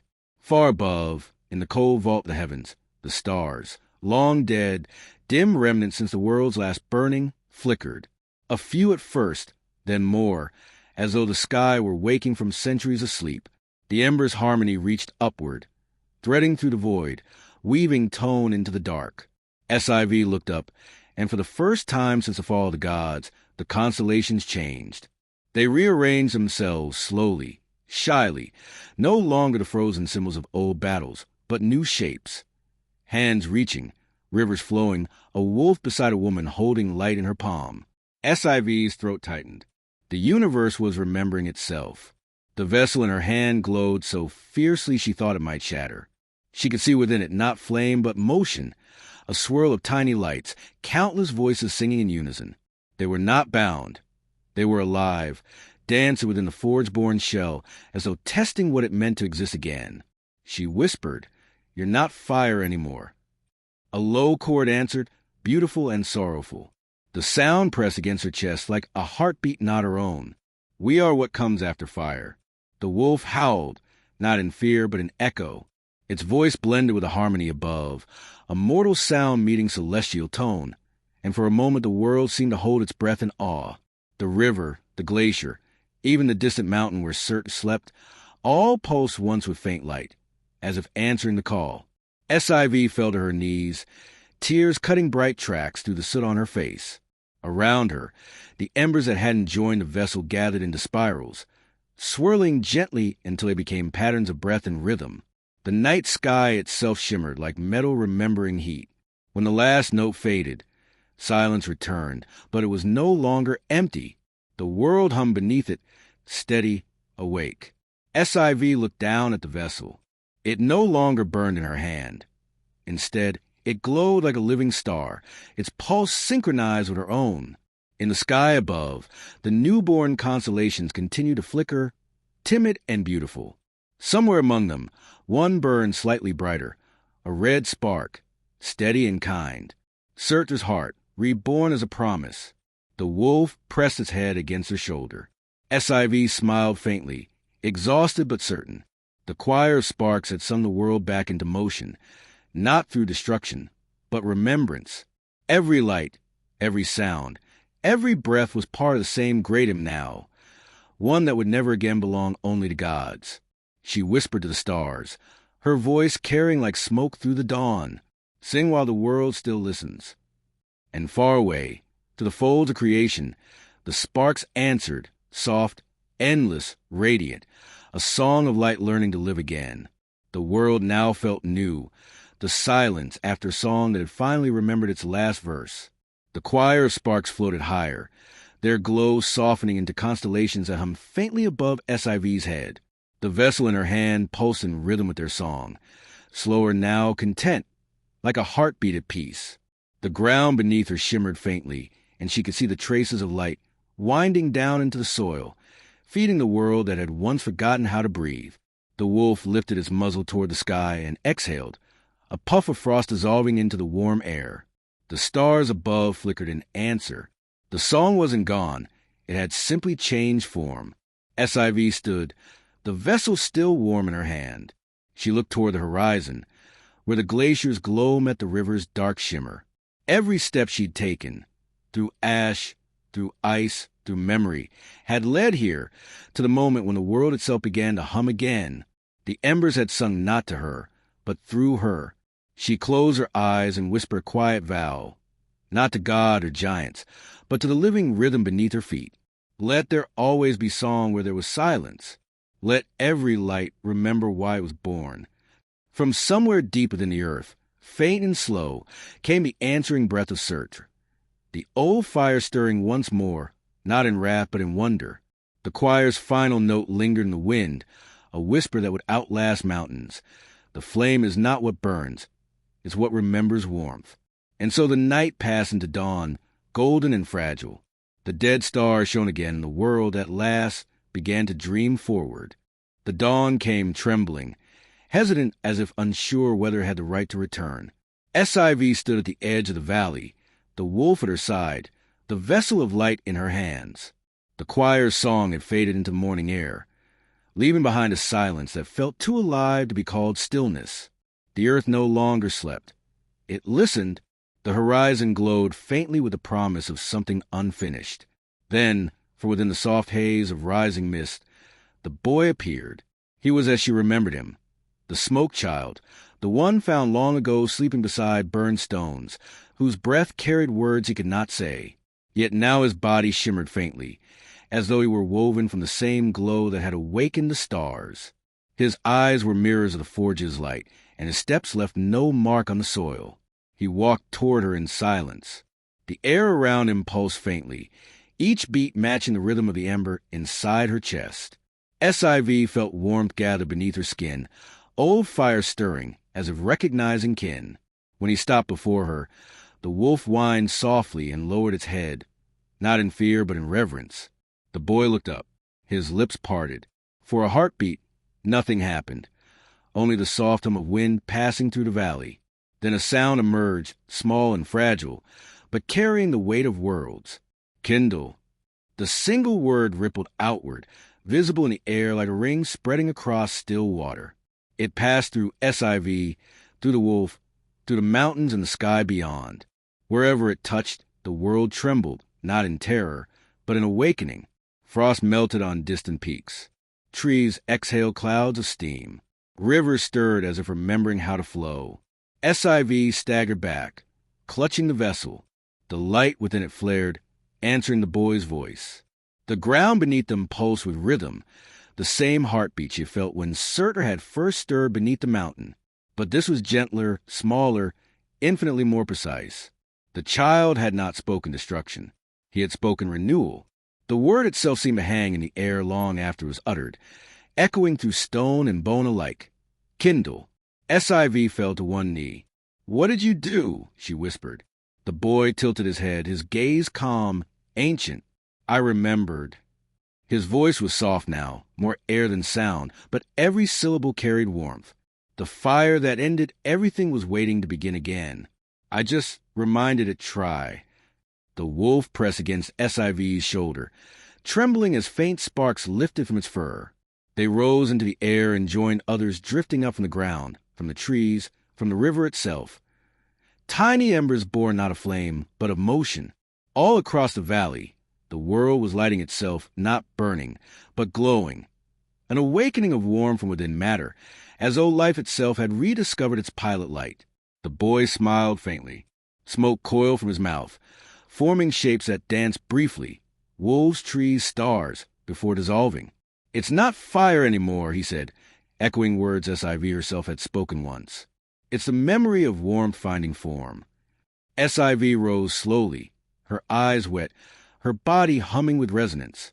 The vessel in her hand no longer burned. It pulsed like a heart, its rhythm matching both hers and his.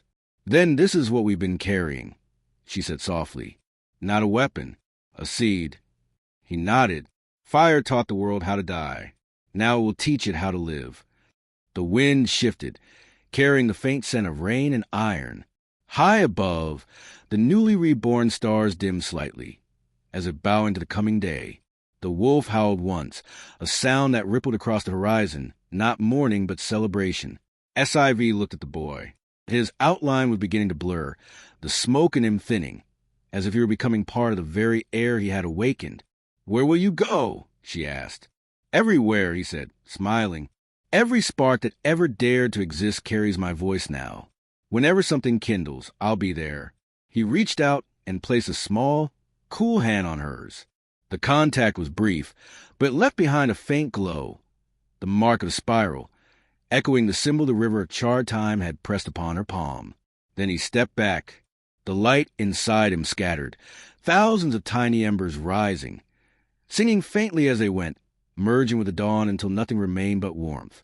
SIV stood in the hush that followed, the wolf pressed close, the air trembling with gentle power. She whispered the word again, reverently, tasting its truth. Kindle. The sound seemed to belong to the world itself now. The grass shimmered where her voice touched it. The vessel in her hand brightened one last time, then quieted, its light settling into a soft, endless glow. The earth shivered once more, not from fear, but from joy, and the first true warmth of the new age spread outward from that valley, carried by the echo of a child's first word. They discovered it at twilight, when the air itself seemed to remember the scent of old smoke. The wolf led her there, padding silently through the red dusk, until the cliffs gave way to a hollow, a basin of stone that opened like the palm of a forgotten god. In its center lay what remained of a library, not one of books or scrolls, but of rune stones, thousands of them, arranged in spirals and lines that reached deep into the earth. The stones were scorched, their surfaces glass smooth by heat that had once tried to erase the world. No carvings remained, no names, no runes, no record of those who had lived and spoken and burned. They should have been silent, but they weren't. As SIV stepped between them, the air thickened and a whisper rose, faint, continuous, like breath moving through memory. She stopped. The sound wasn't wind. It came from the stones themselves. Each one exhaled softly as she passed, releasing fragments of sound. The hush of a mother's voice, the clang of a hammer, the cry of a dying god, the laughter of a child. The blank stones were speaking. She knelt and touched one, smooth, cool, unmarked. The moment her fingers met it, her vision fractured. She saw the rune that had once been carved there, a name she didn't know, glowing for a heartbeat before dissolving into ash. The whisper entered her mind, gentle but insistent. I was here. I built the world that burned you. SIV staggered back. The wolf growled softly, its fur bristling at sounds only it could hear. Around her, the whispers grew louder, overlapping, weaving into something like a chant. Every stone began to hum in low harmony. It wasn't mournful. It was yearning. These are not dead, she murmured. They are remembering themselves. The words felt wrong and right at the same time. She moved deeper into the field of stones. Each one she touched pulled her further into the great collective of voices. She saw glimpses, flashes of lives long extinguished, dwarves forging under mountains, elves weaving light into banners, mortals planting seeds in soil blackened by divine ash. Every name had been burned away, yet every life still vibrated in the rock, unwilling to vanish completely. The runes had been erased, but their meaning lingered in the silence that replaced them. Then she reached the center. A single monolith stood there, taller than the rest, its surface polished to a mirror-like sheen. It reflected not her image, but her lineage, faint silhouettes moving behind her own shadow, ancestors, companions, and even those she had never met but somehow knew she had once been. When she laid her palm against it, the voices stilled. A single whisper spoke. It was not a name, but the absence of one. The gods burned our words, so the world could forget who built it, but the forgetting failed. You carry what they tried to silence. The voice was neither male nor female, young nor old. It was everyone who had ever spoken and been unmade. SIV's heart pounded. What do you want from me? To be remembered differently, said the stone, not as loss, but as echo. The monolith warmed beneath her hand. Patterns began to bloom across its blank face. Faint threads of light that formed, then dissolved before they could settle into symbols. It wasn't writing. It was memory learning to move again. The lines shifted like firelight across water, forming glimpses of stories before surrendering to the next. SIV closed her eyes. The warmth from the stone flowed through her arm, through her chest, and into the ember lodged in her heart. For a moment, everything connected. The glacier that sang in frozen hymns, the forge that shaped sound, the child who spoke light into motion. Every forgotten rune belonged to the same pulse, the heartbeat of a world that refused to let its stories end in silence. When she opened her eyes, the stones around her had changed. Each glowed faintly, just enough to reveal faint shadows of what had been carved there before, half-runes, fragments of names, pieces of prayers. The whispers softened into melody, a low chorus of gratitude, as though the act of being witnessed had restored them to existence. The wolf pressed against her leg, uneasy but calm, its eyes reflecting the faint gold shimmer of the stones. SIV smiled faintly. "You are all remembered," she whispered. The monolith pulsed once, a light so pure it turned the twilight silver. Then the voices began to fade, not into nothingness, but into peace. The rune stones cooled, the glow dimming into a soft ember red that mirrored the one beneath her skin. The library had spoken, and now it rested. SIV lingered for a while longer, tracing the smooth stone nearest her. It no longer whispered, but she could feel its meaning beneath her fingertips. Quiet, vast, alive. She realized then that the world's memory didn't need to be written to be known. It only needed to be carried. As she turned to leave, the wind passed through the field and caught the stones just right. For a heartbeat, every blank surface shimmered with light. And from that shimmer came a single word, soft and endless, carried by every voice that ever lived. "Kindle."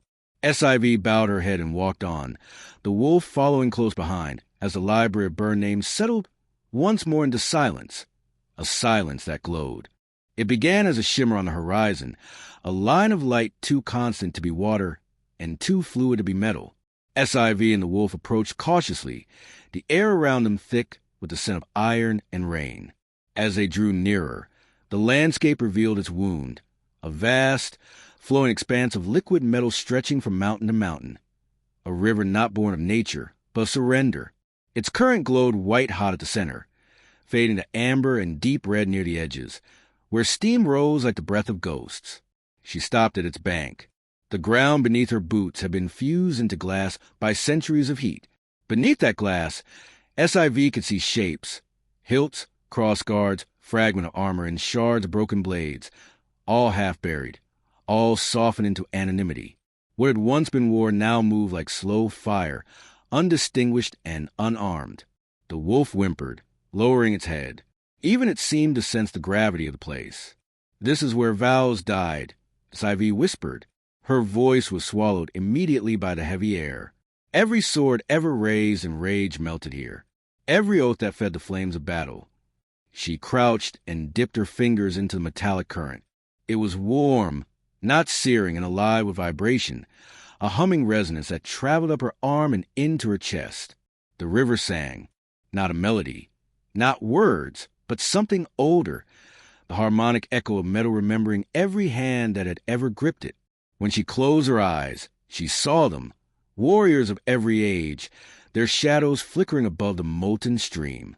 They stood side by side, countless, endless, each one releasing their weapons into the flow. The blades dissolved at their touch.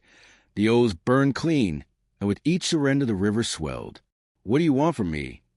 SIV murmured. The answer came from everywhere at once. The molten current pulsed, forming shapes, arcs of light, blades rising and bending like reeds. The voices within it whispered together, to be stilled, to rest, to forget the hand that taught us to divide. SIV opened her eyes. The surface of the river was shifting. Slowly, impossibly, the liquid metal was rising, drawing itself upward into an arch that spanned the chasm, a bridge, forming in front of her, shimmering with inner heat. The air quivered with tension as it solidified just enough to hold its own weight. It looked impossibly fragile, yet ancient, as if it had waited for her forever. The wolf growled softly, uncertain. SIV reached out and placed her hand on the new bridge. It was warm, like blood still moving through veins. The metal beneath her palm vibrated, and she heard, no, felt, the murmurs of countless warriors. Confessions, regrets, prayers for peace that had come too late. The metal held them all, but none of the hate that once forged them. She stepped forward. The bridge rippled under her feet, softening slightly with each stride, but it did not break. Each step she took turned bright.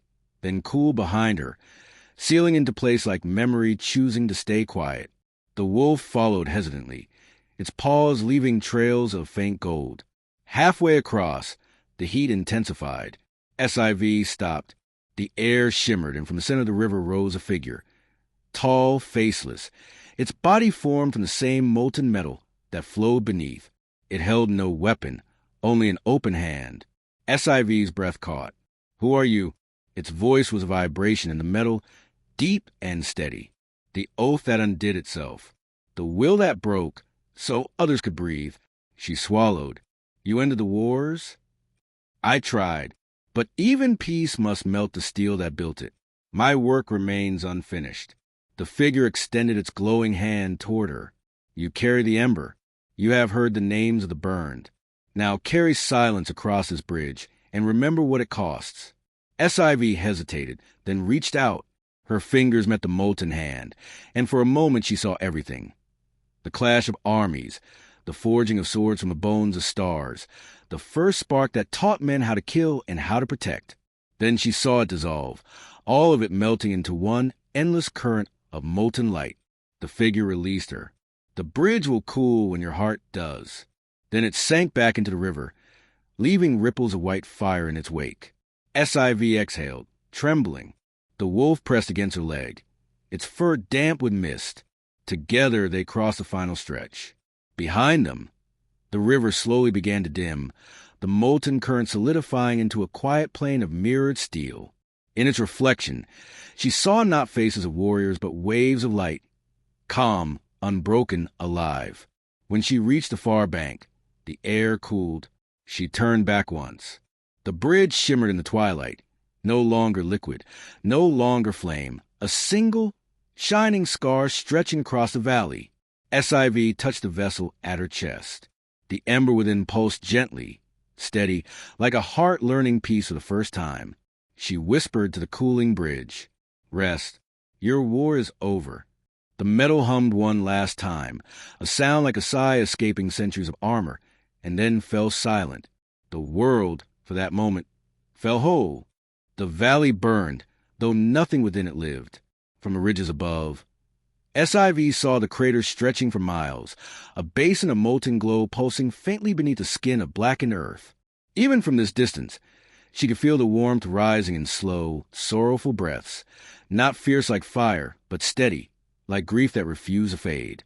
The wind carried no ash, no smoke, only heat, ancient, stubborn, alive. The wolf hesitated at the ridge's edge, whining softly. Its fur rippled in waves from the heat. SIV placed a hand on its neck. "We only need to listen," she said, though her voice trembled. The ember inside her chest stirred, humming faintly in answer to the valley below. She knew what this place was before she descended. The wound left by the last war of gods, the forge of their unmaking, the valley that refused to cool. When she stepped down into it, the ground sang under her boots. The surface of the rock was neither solid nor liquid, but something in between. Stone remembering heat, heat pretending to be stone. Every step left a faint red footprint that faded reluctantly. The air shimmered with mirages that weren't lies but memories. She saw them even before they spoke. The echoes of gods, flickering in and out of shape, silhouettes of flame and sorrow that drifted across the crater like slow smoke. They were vast but hollow. Their outlines glowed faintly, limbs made of steam and coals, their faces half-formed from the heat itself.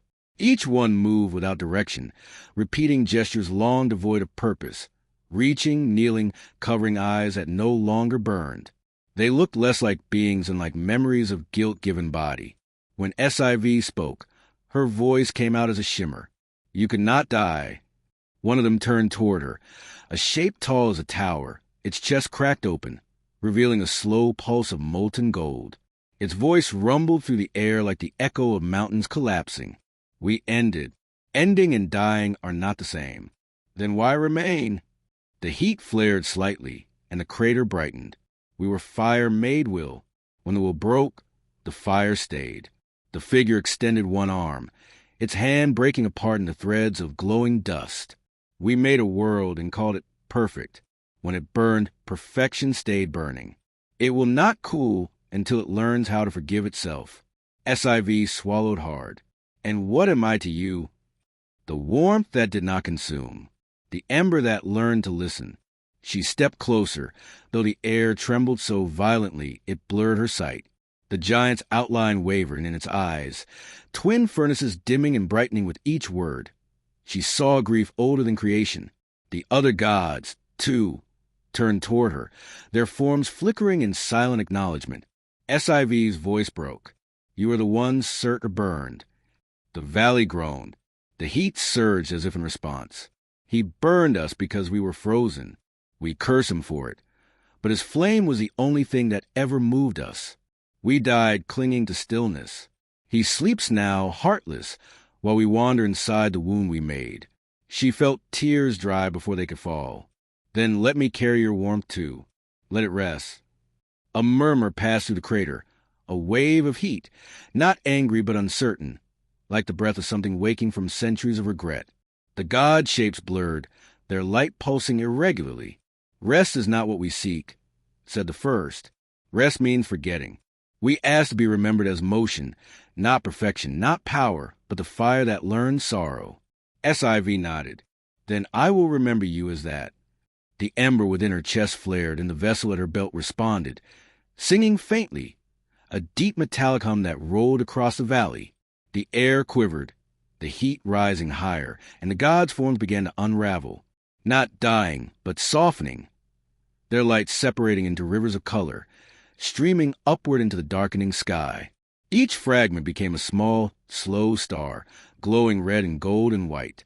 As they lifted, the valley trembled. The molten ground cracked open, releasing columns of light like veins exhaling centuries of grief. The gods' voices overlapped, weaving into one phrase that repeated in every tone of the world. Do not let warm forget its pain. Only through it can it stay kind. When the last light vanished, silence returned. The heat remained, but changed. It no longer suffocated. It breathed evenly, gently, like a fire tended rather than left to rage. SIV knelt in the center of the crater, her hand pressed to the still glowing earth. Beneath her palm, she felt the faintest heartbeat, not divine, not human, something between. The valley was alive again, not as punishment, but as a reminder. The world's scar had become its pulse. The wolf approached and lay beside her, tail twitching against the warm stone. Together they watched as the air cooled just enough for the first wind in centuries to cross the crater. It carried with it a whisper, faint, steady, endless. Kindle, but gently. SIV smiled, weary and bright. I will. And as the wind moved through the valley that refused to cool, the last traces of divine heat folded themselves into the rhythm of the living world. Not forgotten, but forgiven.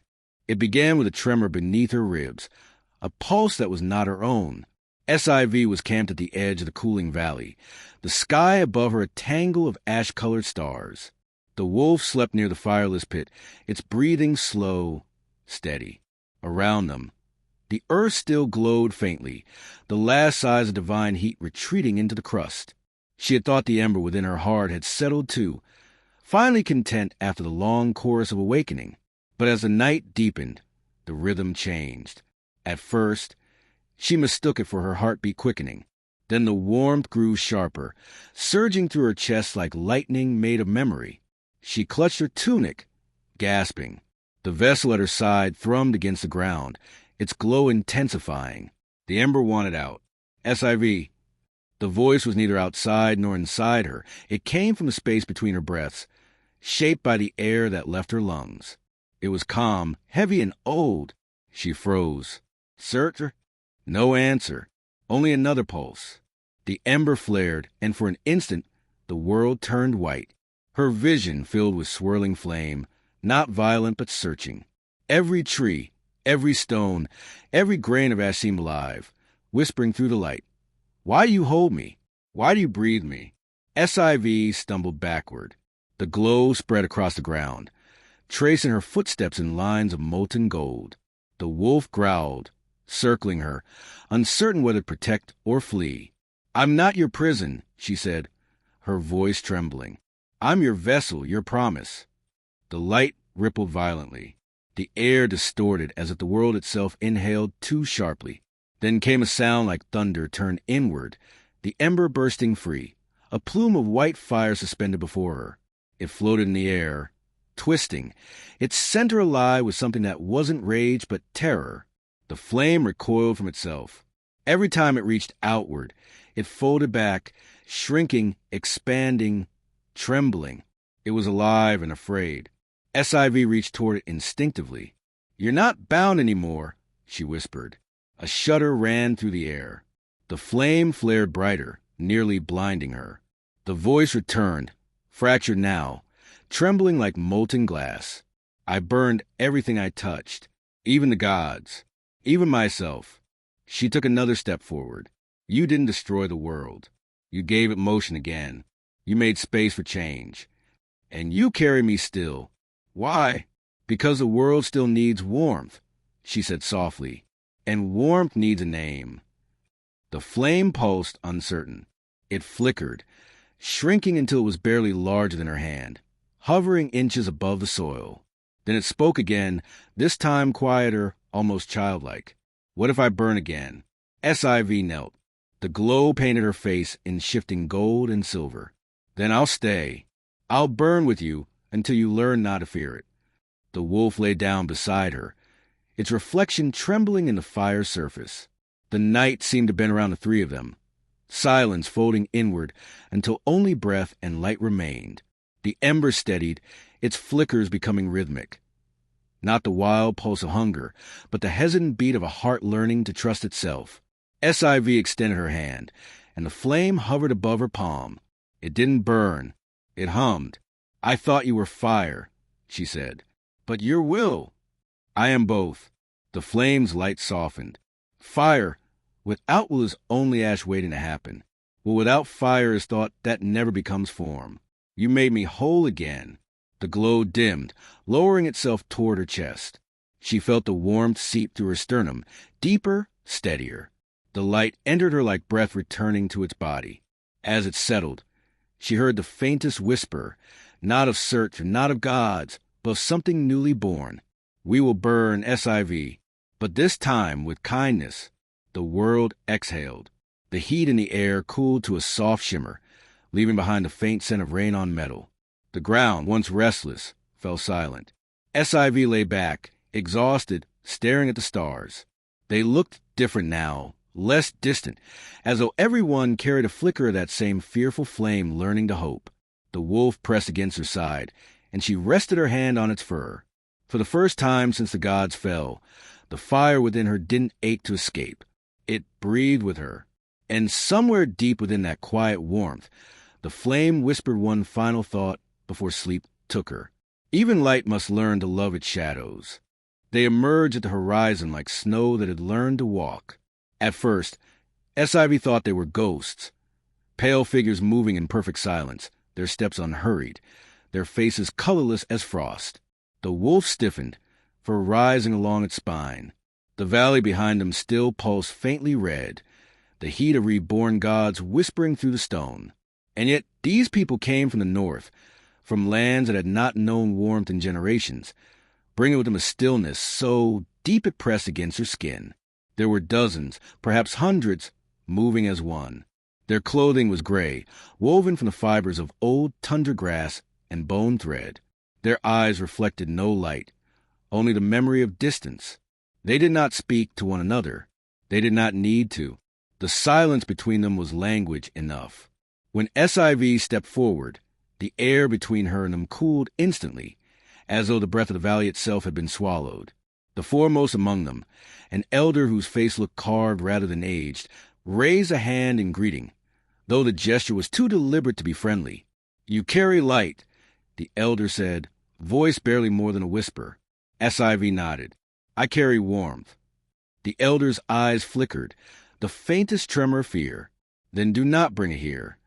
The others behind him shifted, their movements synchronized, a ripple of white cloth and unease. She could sense it, the quiet dread that fire had taught them. They had lived in a world after burning, where silence was safety, where stillness meant survival.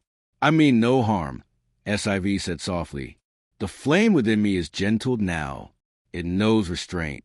The elder stepped closer, stopping at the border where frost met soil still faintly warm. He knelt and touched the ground. Steam rose, twisting between his fingers. "Do you hear it?" he whispered. "The hiss, the pain of the world still cooling. This place remembers what fire did to it, and we remember what it did to us." SIV wanted to argue, but the words withered before they reached her mouth. Around them, the air was full of memory. The silence after screams, the hush of ash falling over fields of glass. The people of the North had built their faith upon that quiet. Their temples were caves of untouched ice. Their prayers were long pauses between breaths. One of the children stepped forward, a girl no older than 10. Her skin as pale as the snow that never melted. She stared at SIV's chest, where the faint glow of the ember showed through her tunic. "It moves," she whispered. The elder reached for the girl's shoulder, but too late. SIV knelt, lowering herself to the child's eye level. "It's not the fire that burned your ancestors," she said gently. "It's the warmth that will keep yours alive." The girl tilted her head. "Does it speak?" SIV smiled faintly. "Sometimes." The child reached out a small, hesitant hand, but before she could touch, the elder snapped. "No!" His voice cracked the air like breaking ice. The others turned away as if the sight alone could undo them. "You don't understand," he said to SIV, trembling. "We built our lives upon silence. Every flicker of warmth we buried. Every story that remembered fire, we drowned it in snow. The flame returns, and with it comes hunger, noise, want. Fire never stops wanting." SIV stood. Her voice was steady. "Neither does life." The elder's gaze hardened. "Then you will bring the end again." She opened the vessel at her belt and held it out. The ember within glowed faintly, pulsing in time with her breath. "No," she said. "This time, fire has learned to fear itself. And because of that, it has learned mercy." For a moment, no one moved. The air shimmered between them, not from heat, but from something more delicate, hesitation. The people of the North stared at the vessel, and within its faint glow, they saw not destruction but trembling restraint. The light reflected in their eyes like the ghosts of long-dead stars. The elder's shoulders sagged. "If you can teach flame to fear, perhaps it can be trusted." He turned to his people. "Kneel." They did, not in worship, but in recognition. The snow at their knees hissed softly as the faint warmth reached it, releasing curls of vapor that rose like incense. SIV felt the ember pulse once, warm, grateful, patient. She whispered, "You've been afraid too long." The elder nodded. "And you've burned too long." They stood together at the edge of the valley, where heat met frost, where survival met renewal. The silence that followed was not fear anymore. It was reverence. The quiet after the first word of a new faith, one that worshipped not fire or silence, but the space between them. And when night came, the people of the North lit their first flame in centuries, a single, trembling spark shielded from the wind by 100 pale hands. It did not roar. It breathed. Somewhere deep beneath the world, the old god stirred, and for the first time since the end they smiled. They felt it before they saw it, the temperature dropping so sharply that even the wolf's breath froze mid-air. The warmth SIV carried dimmed to a pale pulse. The sky above them turned crystalline, the stars refracting through veils of frost that weren't clouds but a presence. Something vast, ancient, and aware. From the north wind came a voice like ice grinding against its own memory. "You've walked far enough, little flame." The snow rose from the ground and took shape, a towering figure sculpted from glacial light, its veins clear as frozen rivers, its eyes twin opals of trapped lightning. Where it passed, the world went utterly silent. Even thought seemed to slow. SIV's breath caught. "You're the spirit of the endless winter." The figure inclined its head, the motion slow, regal. "I am what remained when warmth betrayed itself. When gods burned and begged for stillness, I answered." The wolf growled, hackles stiff with frost. SIV felt the ember inside her chest contract. Its heat pressed inward as if afraid. The spirit's presence was suffocating, not cruel, but absolute, the logic of ice that had seen too many fires die. "You seek balance." the spirit said, voice echoing like wind in caverns. I'd offer it. No hunger, no pain, no war. Sleep beneath my snow, and the world will never burn again. Before SIV could answer, another voice rumbled from the depths of mountains, molten and familiar. Surtur, his tone carried both warning and sorrow. He lies. Peace is not the stillness of death. It is the motion of mercy. The frost spirit's eyes flared white. And what did your mercy give them, Firebringer? Ashes? Ghosts who fear warmth. The air crackled. Snowflakes hung motionless mid-fall, frozen by tension alone. Surtur's voice answered from everywhere, the ground glowing faintly beneath SIV's boots. Better wound the heels and a heart that never beats. The spirit of frost extended a hand toward SIV. Its palms shone with shards of blue light, each one a reflection of her own face, serene and motionless. He would have you burn again. I would have you rest. Come to me, flame bearer. Let the embers sleep in perfect cold. You will never suffer, and neither will the world. The ember inside her chest wavered. For a moment, SIV saw the promise in it. Stillness, clarity, the end of exhaustion. The fire within her longed to stop fearing itself. The thought of peace, of silence without guilt, tempted her. The wolf pressed against her knee, whining softly. Its body trembled, frost forming along its muzzle, yet its eyes remained fixed on her, pleading alive. She whispered, I'm so tired, Surtur. From deep within her, the ember spoke, not as a god, but as a truth. So am I. But we were never meant to rest. We were meant to warm. The frost spirit's hand hovered inches from her face, the air so cold it cracked. Choose. SIV looked between the two forces, stillness and flame, perfection and imperfection, and realized both were afraid. The fire of losing control, the frost of ever feeling again. She lifted her hand, palm open, glowing faintly red. No more endings, she said. No more prisons of heat or cold. The world needs to breathe. The spirit recoiled as warmth met frost. Steam rose between them, a fragile bridge of coexistence that hissed and sang. For a heartbeat, the glacial body flickered, its face softening into something almost human. Then you would keep it alive, even though it will suffer? SIV nodded.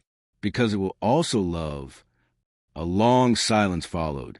Then the spirit smiled, a small, resigned crack across its perfect surface. The light within it dimmed. Then carry both our fears, flame bearer. Remember that peace and passion share the same breath. The spirit dissolved into snow, scattering upward toward the night.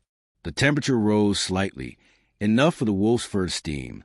SIV sank to her knees, the ember steady but heavy within her chest. Surtur's voice faded into a whisper. You chose life again. She whispered back, I always will. Above her, flakes of frost and motes of fire mingled, drifting together into a new kind of light, neither warm nor cold, but alive. The wind at the world's edge did not howl. It whispered low and steady, as if unwilling to disturb the final horizon. SIV stood at the cliff's rim, her boots sinking slightly into salt-scorched stone. Before her, the ocean stretched infinite and black, its waves glowing faintly from within, each crest a slow heartbeat of dying light. The air tasted of iron and rain. The wolf lay behind her, too weary to stand, its breath shallow but steady.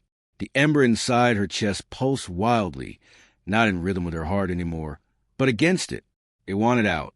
She clutched her tunic, feeling the vessel's heat burning through the fabric. The warmth that had once felt like memory now seared like confession. The voice of the ember filled her skull. Not Surtur's, not the gods, not even her own reflection of it. This was something deeper, the raw that had survived every death. Release me, it said. SIV closed her eyes. If I do, the world burns again. If you don't, you end with me. The wind carried her hair across her face. Strands singed their ends from the heat gathering beneath her skin. The cliff shook faintly, the earth itself responding to the pressure building in her veins. She could see the edges of her hands glowing through her gloves. Light tried to escape through every pore. I've carried you this far, she whispered. I reforged you, sang you into peace. Why now? Because peace was never my nature. The voice softened, almost mournful. I was born to become, to destroy stillness. You asked me to learn mercy. I did. Now I must learn freedom. SIV looked down at the ocean. Its dark surface was calm, endless, a mirror of what release might mean, and extinguishing into something too vast to hold shape. And if I refuse, then I will consume you, it said simply, not from hatred, but from need. You were my vessel, but the fire has grown. It cannot belong to one heart any longer. The wolf rose, limping to her side. It pressed its head against her leg, whining low, sensing the choice before her. She rested a hand on its back. The air smelled of storms not yet born. Surtur's voice rose faintly from within the ember. Older now, faded like a coal remembering heat. You know what must be done. SIV, fire that stays in one place becomes ash. Let it go, or it will unmake itself trying to escape. Tears blurred her vision. If I free it, what happens to me? You will end, said Surt, then gentler, or begin differently. The ocean below began to glow, faint threads of red rising from its depths as if answering the ember's call. SIV took a step closer to the edge. Her shadow wavered in the rising light, stretched long and thin until it touched the sea. The air trembled. Her pulse fractured into a rhythm that wasn't human anymore. I'm afraid, she said. So am I, the ember replied. That is why we are alive. She smiled through her tears, not in joy, but in recognition. Slowly, she unfastened the vessel from her belt. Its surface was white-hot, trembling with restrained life. She lifted it before her chest, feeling it pull, yearning toward the open air. This isn't the end, she whispered. It's the letting go. The wolf howled, a single, aching note that split the horizon. SIV threw the vessel outward. For an instant there was silence. Then light exploded. It was not fire. It was motion. Every memory of warmth unbound. The sea ignited, not in flame, but in brilliance. The waves turned to glass that sang as they broke. The light poured upward, vast and weightless, scattering across the sky. Stars blinked out, then reignited, brighter, alive. The horizon curved inward, the world folding around its own illumination. SIV fell to her knees, her body hollowed of heat, her vision blurred with tears and starlight. She looked down at her hands. Pale now, the glow gone, only faint trails of light running along her veins like threads of silver. From the sea of light rose a final voice, not a god, not a flame, not even the echo of creation. It was the ember itself, free and vast. You carried me through fear. Now I carry you through everything else. A wave of warmth passed through her, not burning, not consuming, but complete. The cliff beneath her stopped trembling. The ocean quieted, its light settling into calm radiance. The wolf lay beside her, pressing close, both of them bathed in the newborn glow. The stars above rearranged once more, forming a single, simple shape, a flame held in human hand. SIV smiled faintly, her breath slow, her heart echoing with a whisper of something eternal. Go, she murmured, kindle the dark. The wind carried her words across the sea. The light obeyed, and at the edge of the world, where fire met its own reflection and did not fear it, the night at last learned how to shine. The sea was not water anymore. It steamed and seethed beneath the pale horizon, each wave rising thick with heat and color, as though the ocean itself bled slowly from an ancient wound. SIV stood at its edge, her boots sinking into sand that hissed and pulsed faintly, like living flesh remembering the rhythm of a heart. The wolf refused to step forward. It paced behind her, whining softly, every exhale forming coils of vapor that vanished before reaching the air. The smell struck first, iron and salt, but heavier, denser, as if the world were cooking its own ghosts. Beyond the shore, the water burned in strange shades of crimson and gold, molten and alive, yet cooling at its edges where gray foam turned instantly to scabs of glass. The horizon swelled with heat distortion, blurring sky and sea into a single trembling wound. This is what remains, SIV murmured. The heart of the gods bled here. The ember within her chest pulsed faintly in agreement, though it felt uneasy. The same power that had once asked for release now trembled, unwilling to breathe too deeply. She felt the ocean calling to it, singing in a low, gurgling voice that came from everywhere at once. Come home. The first step into the water was agony, not from pain, but from recognition. The heat slid over her boots and cooled instantly, clinging to her ankles like the hands of the dead, trying to hold her still. Every ripple beneath her feet carried rhythm, a deep pulse, steady and immense. The sea wasn't boiling from fire. It was pulsing with what remained of divine life. As she waded farther, shapes began to stir beneath the surface, vast, slow silhouettes moving through the glow. The wolf whined from the shore, pacing and crying softly. SIV turned once, offering a small, trembling smile. I have to see what sleeps here, she said. Stay if you must. The wolf did not follow. It lowered its head and sat, eyes never leaving her. When the water reached her waist, the surface erupted. A column of steam shot skyward as something massive shifted below. SIV froze as the sea parted, lifting itself in rippling arcs. From the deep rose a leviathan skeleton, enormous ribs glimmering red beneath layers of cool blood.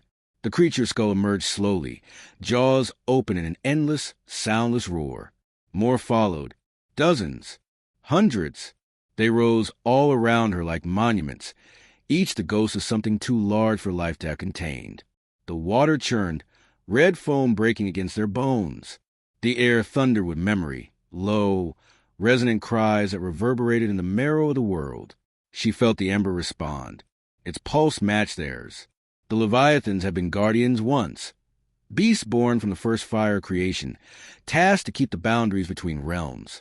When the gods fell and their blood poured into the sea, these creatures drowned in divinity, their hearts forever molten beneath the waves. They were not dead. They were waiting. One skeleton bent toward her, vertebrae creaking like collapsing towers. Its hollow eye sockets glowed faintly red, mirroring her own heartbeat. From its open maw came a voice like a storm held underwater. You freed the flame. SIV nodded, trembling. Yes. And now you seek to cross the sea it left behind. I have no choice. The creature leaned closer. Heat rolled from its bones, but it did not burn her. We kept the god's blood from reaching the core. We drank it. We became its cage. Then why rise now?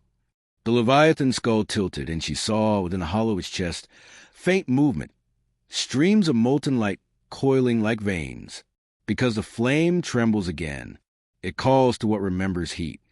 SIV touched the glowing water, and for an instant saw images too vast for a mortal mind. The creation of seas through divine bleeding, the mountains formed from cool veins, the rivers born from sweat of dying stars. Every creature of the deep carried a spark of that origin. Now those sparks stirred, aching to reignite. The ember within her flared painfully. Its voice, small and urgent, filled her skull. Do not awaken them. The world will drown in blood again. But they're in pain, she whispered aloud. They want release. So did I.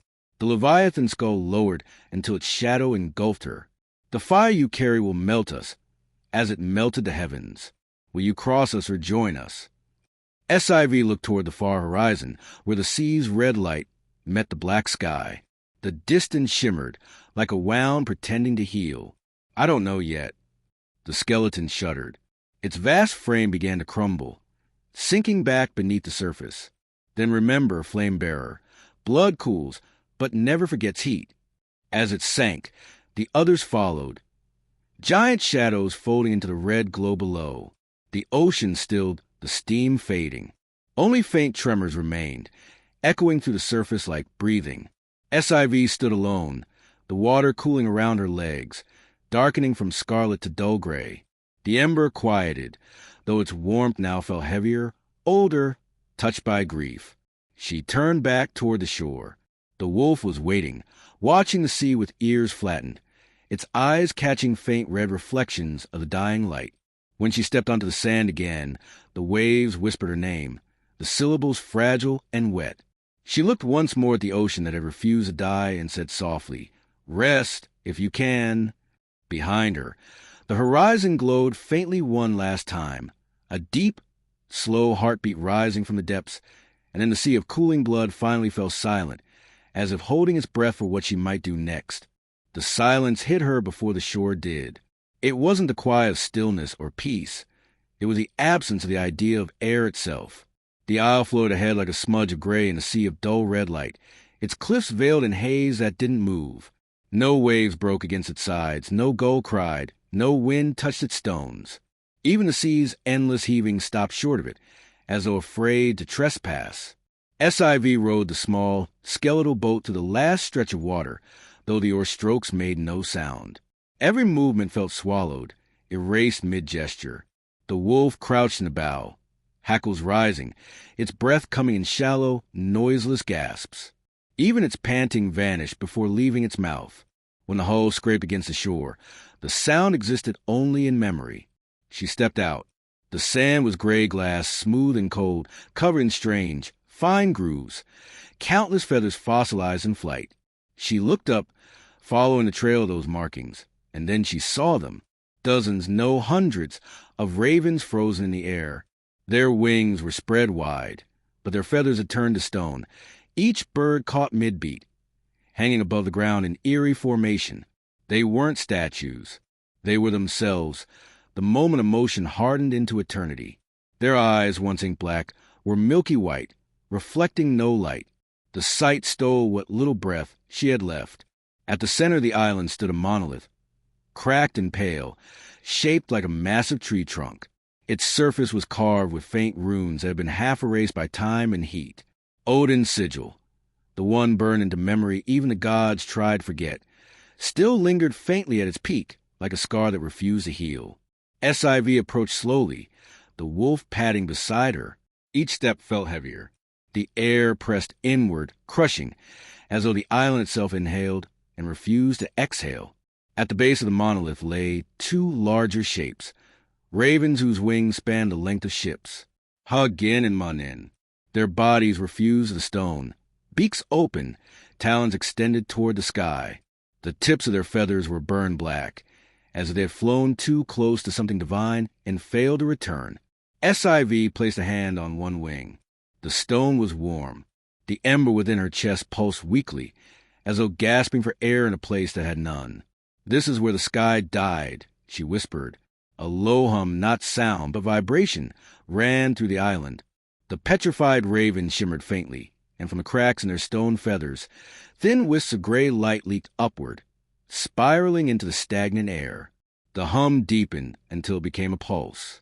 Then came the whisper. We flew when the fire rose.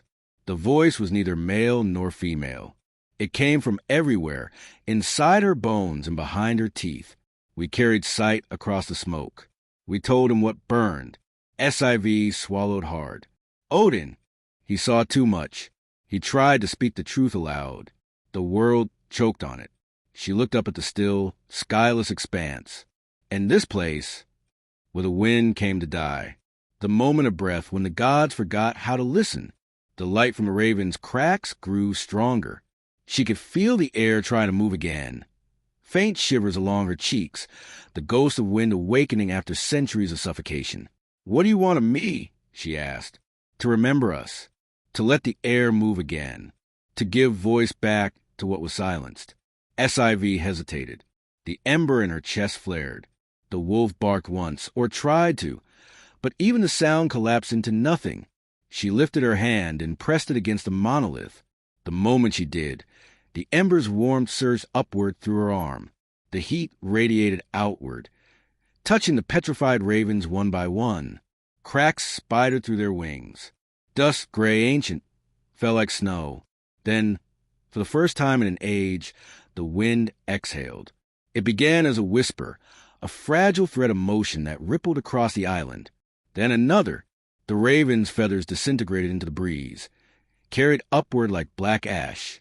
The air rushed through the monolith's cracks, filling the world with the sound of 1,000 wings beating once more. SIV fell to her knees. The rush of returning air made her dizzy. The wolf barked again, and this time the sound lived. From the wind's chorus, the whisper returned, faint but clear. "Thank you flame bearer. We remember the song of sky. The last remnants of the ravens dissolved into flightless light, scattering toward the horizon. The monolith dimmed, its sigil fading into dust. SIV rose, breathing deeply, the first true breath this place had taken in centuries. The air was thin, sweet, new. She turned to the wolf, smiling weakly. Even silence can learn to breathe again. The wolf wagged its tail, eyes bright. The breeze played through its fur. As they left the Isle of Breathless Wind, the air followed them, carrying whispers of wings and the faint echo of a god's last thought returning to the world. Night fell like a closing eyelid. The sky above the sea burned faintly red, a bruise of light that refused to fade. SIV followed the wind inland until she found herself among black cliffs carved smooth by forgotten hands.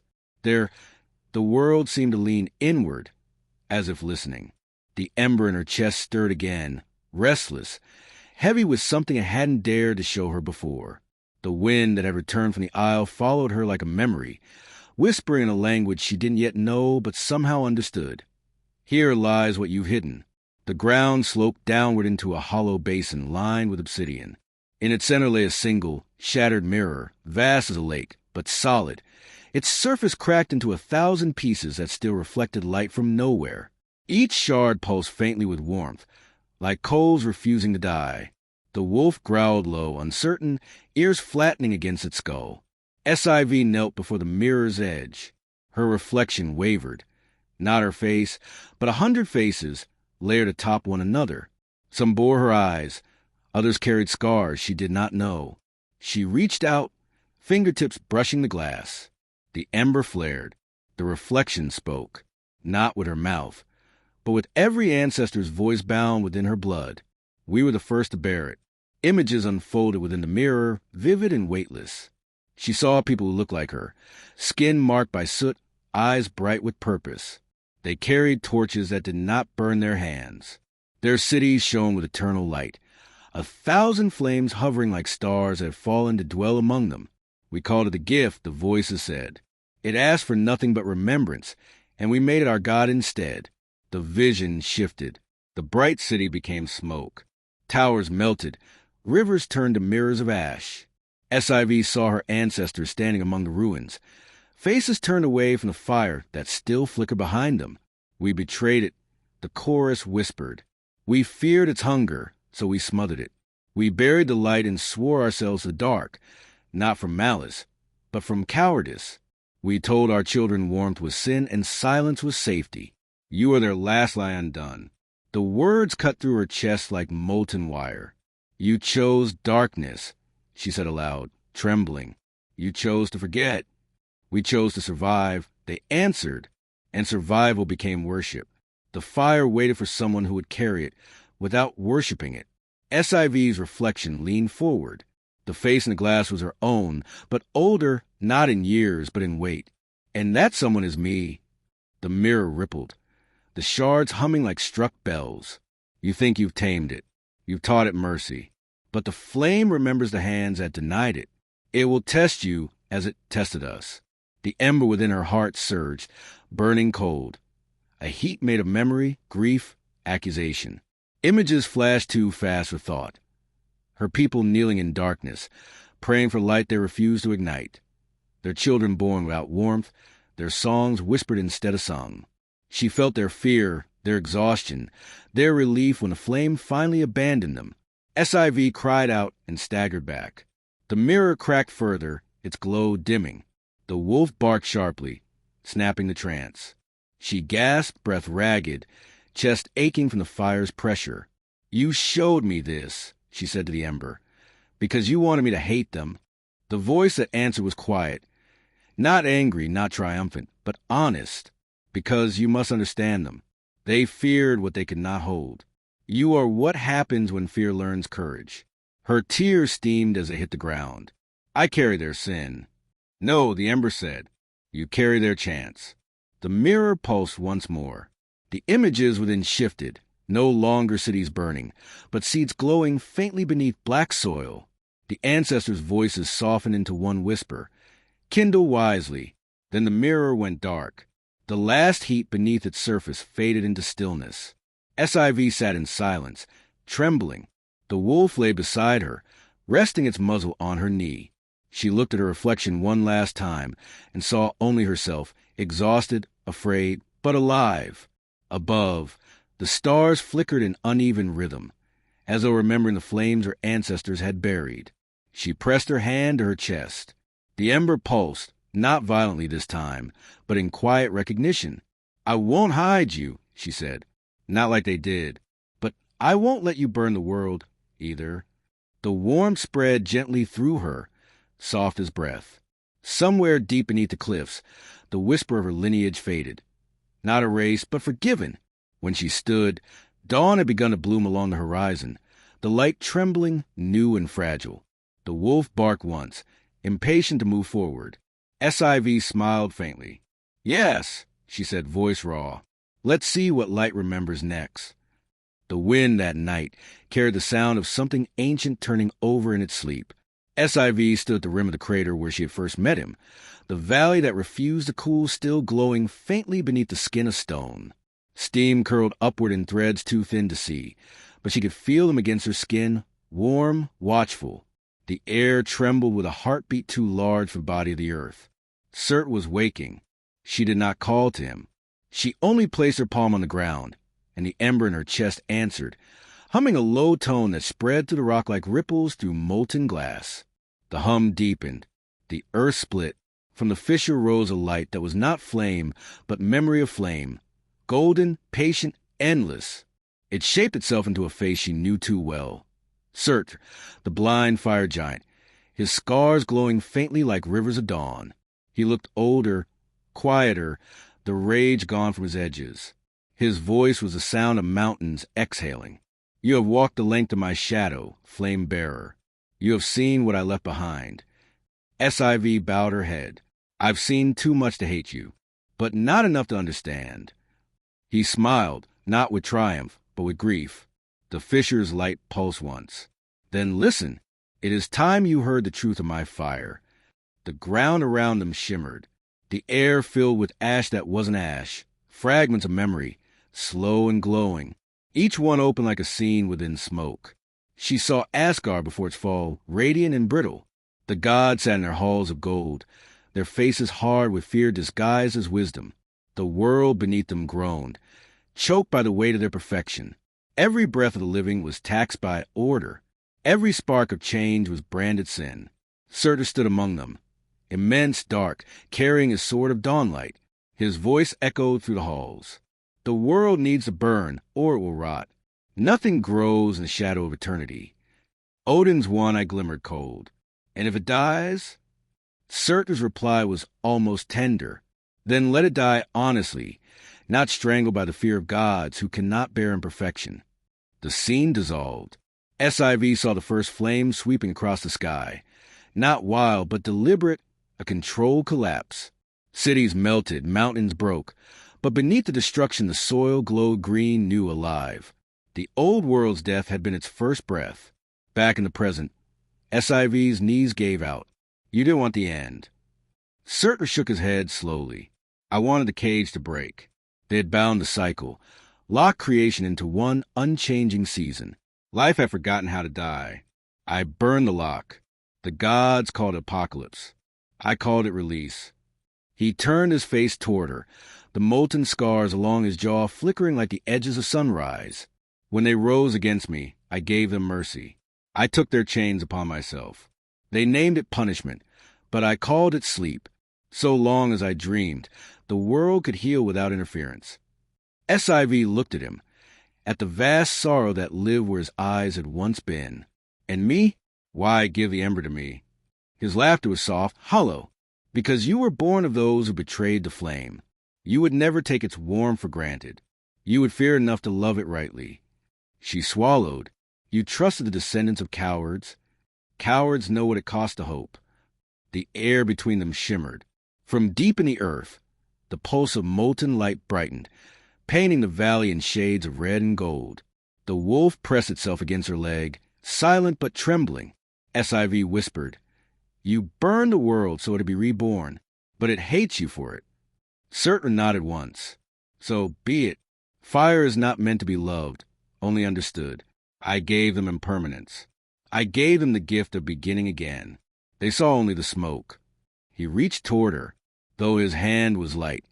She felt its warmth as though the sun itself had touched her.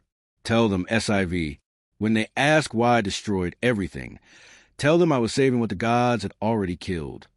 The fissure widened. The molten light surged upward, painting the clouds in living flame. His voice deepened, fading into it. Tell them creation was never meant to last, only to live. She wanted to answer, to promise, but the wind tore her words apart. The valley roared like an exhalation from the heart of the earth. Searcher's form wavered, his outline blurring into a column of gold that twisted upward toward the sky. As he dissolved, his final whisper reached her, softer than ash, stronger than time. I never wanted the end. I wanted a chance to begin again, and I needed someone brave enough to forgive me for it. Then the light sank back into the ground. The earth cooled, but not completely.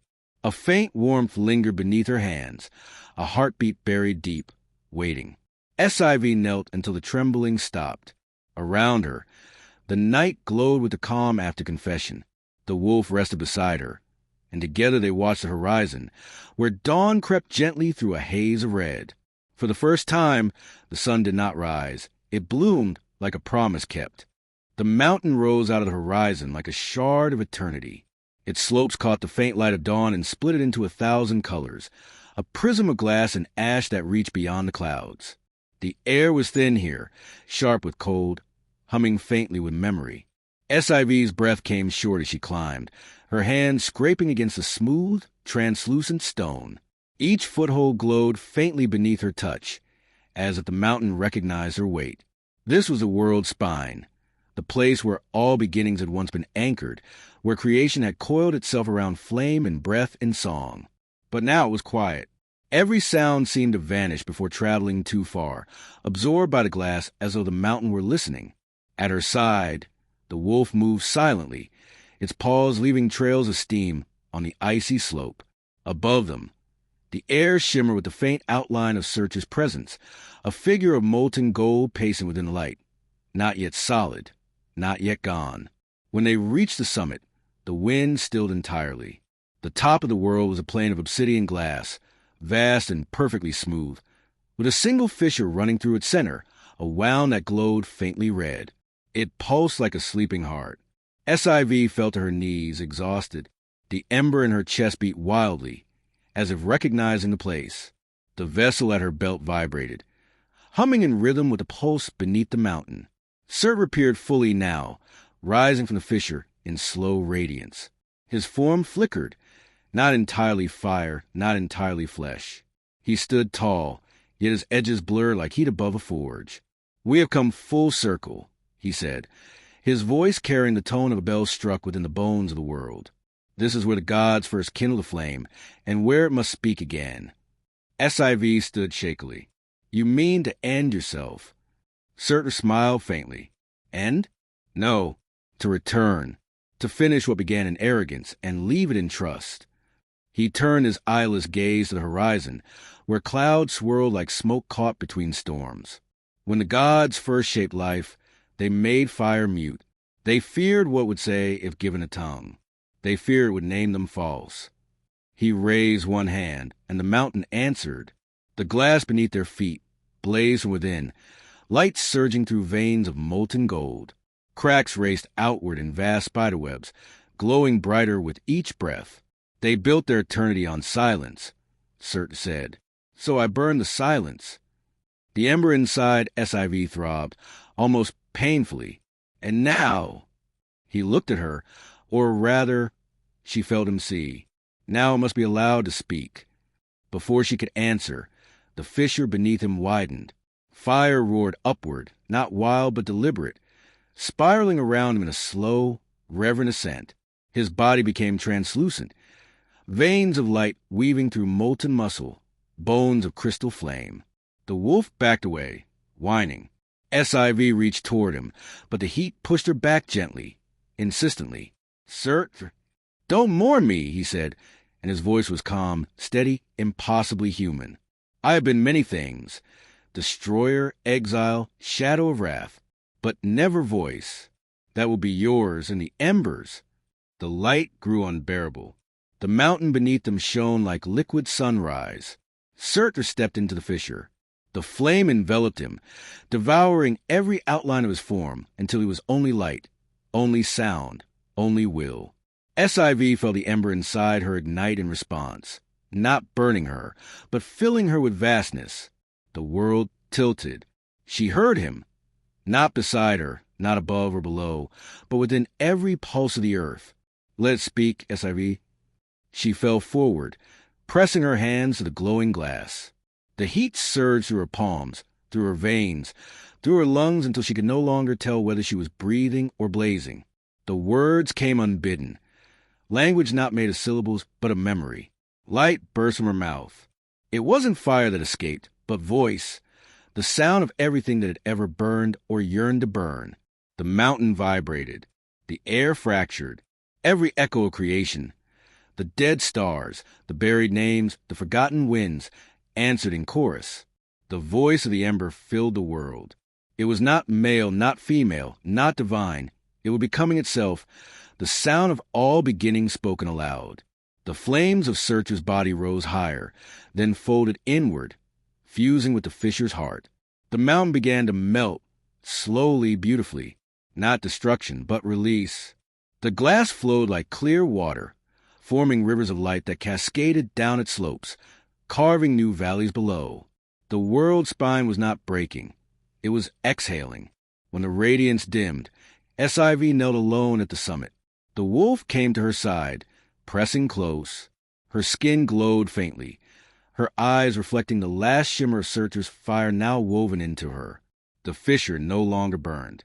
Instead, a single flame hovered above it, small, steady and golden, the size of a heartbeat. It flickered once, and from within it came a whisper, soft as breath. Now, the fire speaks for itself. SIV bowed her head. And what will it say? The whisper pulsed, and she felt it in her blood. Whatever you teach it. She smiled, weary, luminous, alive. As dawn spread across the horizon, she and the wolf watched the rivers of molten glass cool into streams of crystal, light flowing through them like living veins. Birds began to return, carried by wind reborn from heat. For the first time since the world's birth, fire had a voice, and it chose to whisper, not roar. The air at the summit had thinned to something beyond breath, a space between inhaling and remembering. The world below still glowed from Surtur's final act, rivers of melted glass cooling into luminous veins that pulsed through the valleys like living arteries of dawn.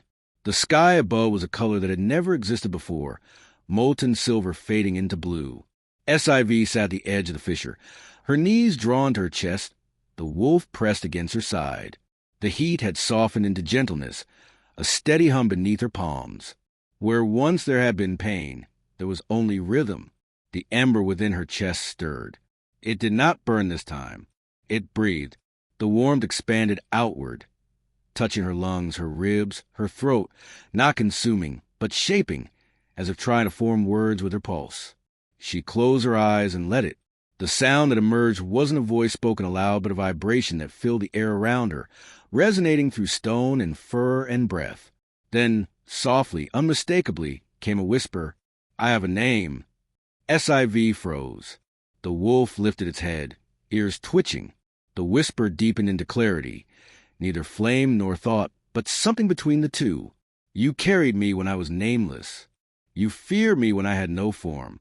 You tempered me in kindness and taught me silence. Now I remember what I am. SIV pressed her hand to her chest, feeling her heartbeat answer. Then speak it. A pause, long, tender, filled with centuries of unsaid things. Then, in the smallest voice a star could make, it said, Eldra. The sound of it rippled to the air, soft as wind through embers, strong as light beneath ocean glass. The name shimmered, and the fissure before her glowed in answer, faint gold lines etching themselves across the cool glass, spelling the shape of the word. Eldra, SIV repeated, the syllables catching in her throat. What does it mean? The memory of warmth, the ember replied. not the fire that burns, but the remembering of why it began. The light from the fissure rose and circled her slowly, wrapping her in thin threads of gold. It was neither heat nor flame. It was recognition. "You gave me a voice," Eldra said, "and through it I have found my home." SIV blinked, confusion softening into awe. "Home? You," Eldra whispered. "Your heart has carried the silence of the world, and still chosen to kindle. There is no purer hearth." Her breath caught. "And what happens now?" The light pulsed gently against her sternum, seeping inward. "Now I live in you, not as burden, but as memory. When you love, I will flicker. When you speak, I will glow. When you forgive, I will rise." SIV's eyes stung. "And when I die?" The answer was soft, smiling. "Then I will remember you as you remembered me. Warmth never ends. It only changes its vessel." She bowed her head. Tears rolled down her cheeks and turned to steam before falling. The wolf leaned against her leg, sensing something sacred it could not name. As the last light of dawn crested the horizon, Eldra's glow steadied within her chest, no longer wild, no longer foreign. It pulsed once, twice, then settled into the rhythm of her heart. 2 beats, perfectly intertwined. SIV looked out over the world reborn. The rivers of glass now clear and shining, the wind carrying the faint scent of rain to the warm air. "Then stay," she whispered. "There's still so much to remember." The Ember's voice smiled through her. "I'm not going anywhere."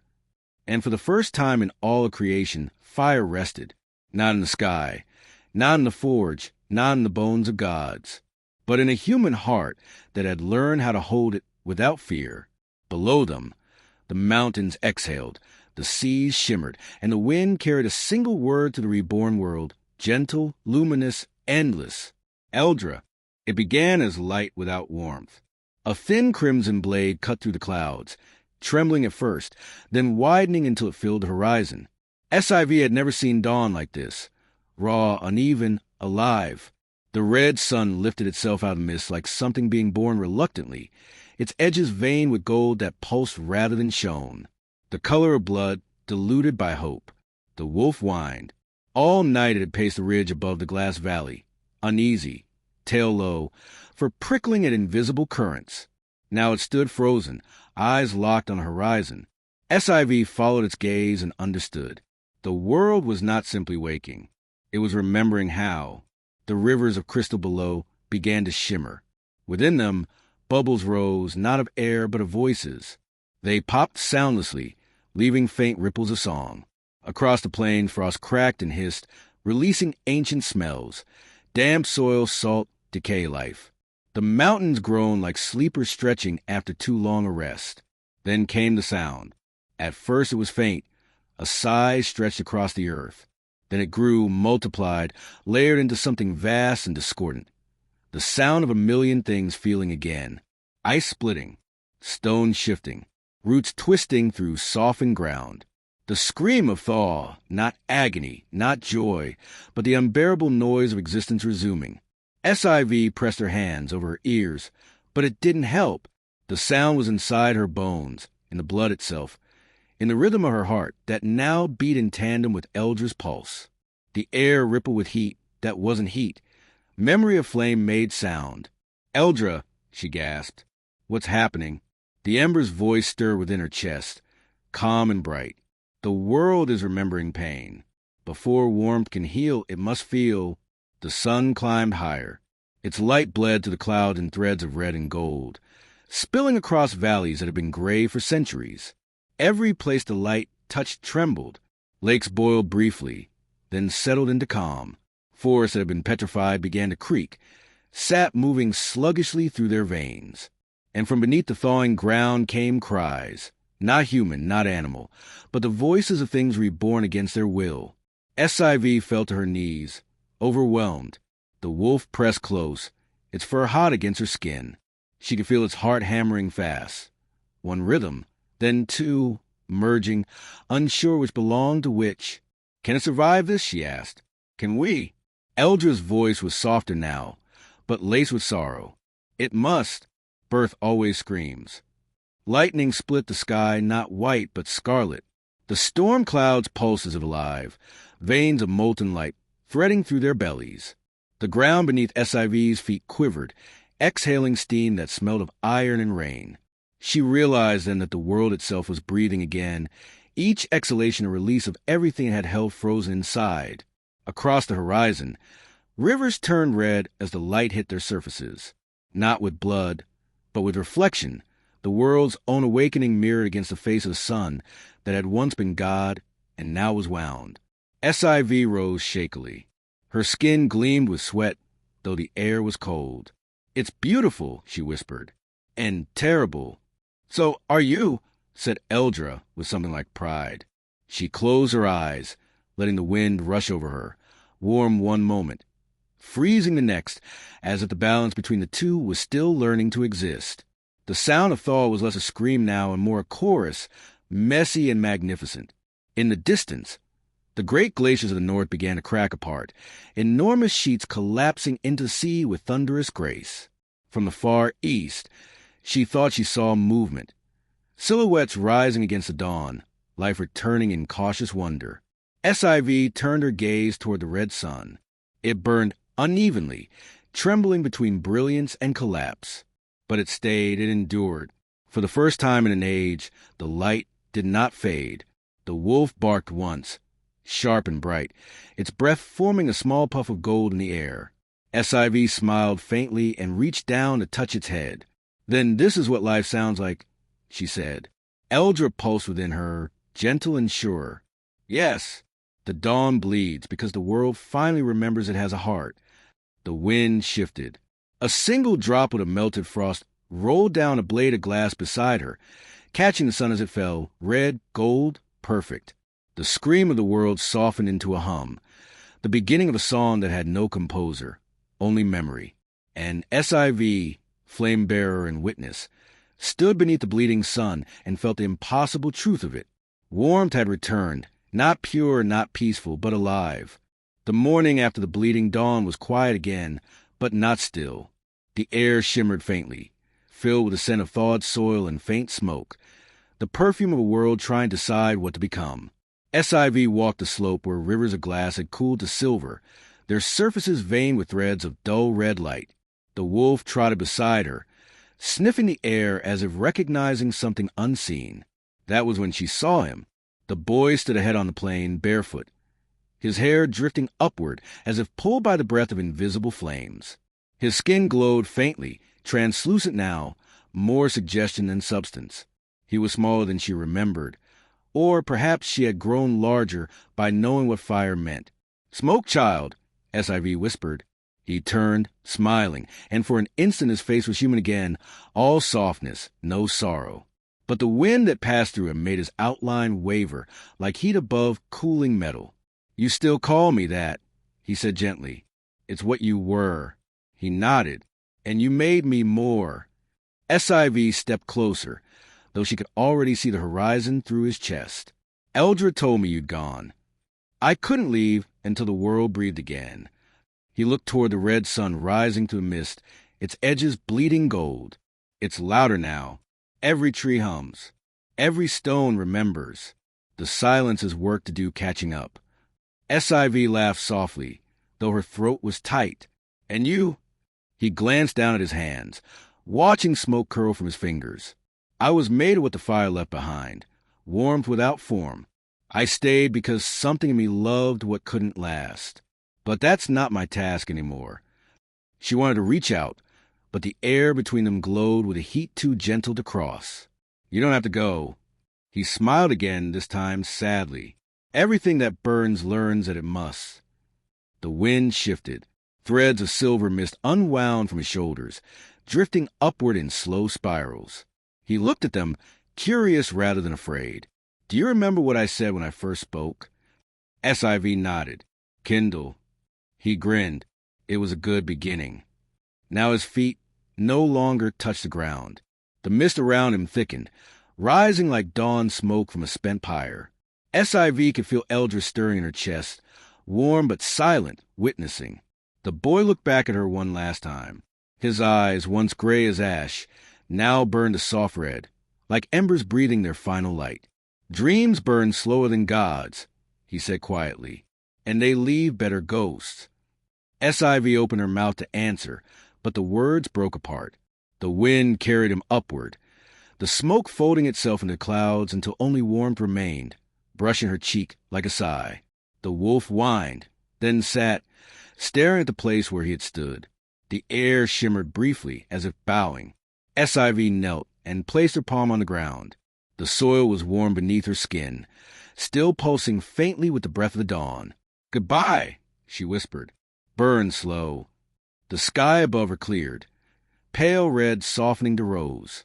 Somewhere within that color, she thought she heard laughter, light and distant, fading into air. Elder's voice finally spoke, soft as a heartbeat inside her ribs. He was never gone. Smoke is just warmth remembering how to wander. SIV smiled through her tears. Then let him wander far. The wolf pressed his head against her shoulder. Together they watched the mist stretch thin, dispersing into light. The wind moved through the valley, gentle, alive, carrying the echo of the boy's last words through the new world's breath. Dreams burn slower than gods. And somewhere beyond sight, the sky glowed faintly, a promise, or perhaps just a memory of one. It began so quietly SIV almost missed it, a sound small enough to be mistaken for breathing, then another, faint and wet. She looked down. Beneath her boots, the blackened soil shifted. From the cracks, green pushed through, not the green of the old world. This was paler, trembling, as though remembering what color meant. The first blades of grass quivered in the morning air, glistening with dew that steamed as it touched the still warm ground. The wolf stepped forward and sniffed the fragile shoots, nose wrinkling. When it exhaled, the blades bent and rose again, stubborn in their fragility. SIV crouched and brushed one with her fingertip. It was soft and possibly alive. The soot came away on her hand, leaving the faintest scent of rain before the rain itself arrived. At first, only a few drops, then a steady fall, light and hissing. It met the warm, glassy earth with sound like whispering silk, each impact a tiny sigh. Steam rose around them in ribbons, softening the outlines of the world. SIV tilted her face upward, letting the droplets strike her skin. They were warm at first, then cool, each one carrying the taste of renewal. Elder stirred within her chest, voice low and content. Even ashes crave color. SIV smiled faintly. I didn't think it would come back so soon. It was waiting for permission. She laughed quietly. The wolf barked once, delighted by the falling rain, leaping clumsily after it. The sound was strange and precious in the vastness, alive, imperfect, joyous. SIV watched as the steam thickened, the smell of soil rising rich and full, the scent of beginnings. Across the valley, the rivers of cool glass shimmered with reflected light, turning from gray to faint hues of rose and green. The mountain slopes, once lifeless, glowed with a sheen of color breaking through soot. Lichen first, then moss, then shy flowers like sparks of blue flame. Every drop of rain coaxed another heartbeat from the ground. SIV stood slowly, spreading her arms as if to gather it all. It feels different this time, she whispered. Eldra's warmth pulsed through her chest. Because it is not the fire's color anymore. It's the world's. She nodded. It doesn't belong to destruction. No, it belongs to memory learning to live again. Thunder rolled far off, soft as a drumbeat under rain. The sound wasn't frightening. It was grounding, a reminder that power could exist without rage. The sky itself seemed to breathe in long, patient rhythms, clouds shifting from gray to gold where the red sun met them. SIV looked at the horizon. The light there was gentle now, no longer bleeding but glowing, as if the sun had decided to rest instead of rain. The colors deepened with every heartbeat. Green creeping across black, blue reflecting from water, gold painting the wet glass beneath her feet. The wolf returned to her side, soaked, tail wagging. She knelt and pressed her forehead to its damp fur. "It's alive again," she murmured. Eldra whispered. It was never truly dead, only waiting for someone to remember the warmth beneath the dark. SIV stood, watching as the first rainbow shimmered faintly through the mist, a broken, uneven arc of color, fragile as a scar healed too soon. It wasn't perfect, and that was what made it beautiful. She took a deep breath. The air smelled of soil, rain, and forgiveness. The earth beneath her feet hummed softly, alive with quiet gratitude. And when the rain slowed, the last droplets fell onto the green shoots that had dared to rise through soot, turning them luminous. For a heartbeat, the valley glowed, not with fire, but with color, the world's new way of remembering light. SIV smiled, tears and rain indistinguishable on her cheeks. "Welcome back," she whispered. The wolf barked, and somewhere inside her, Eldra laughed, warm, steady, infinite. And the world, finally breathing in full color again, answered with a single soft sound, the hiss of rain kissing its own rebirth. The dawn came soundlessly, as if even the sky wished not to wake her too abruptly. The horizon was no longer the thin red scar it had been in ages past. It was gold now, deep and forgiving, spilling over a world stitched together by new breath. SIV sat at the edge of the valley, her hands open on her knees, palms facing the warmth that rose not from the sun, but from within her.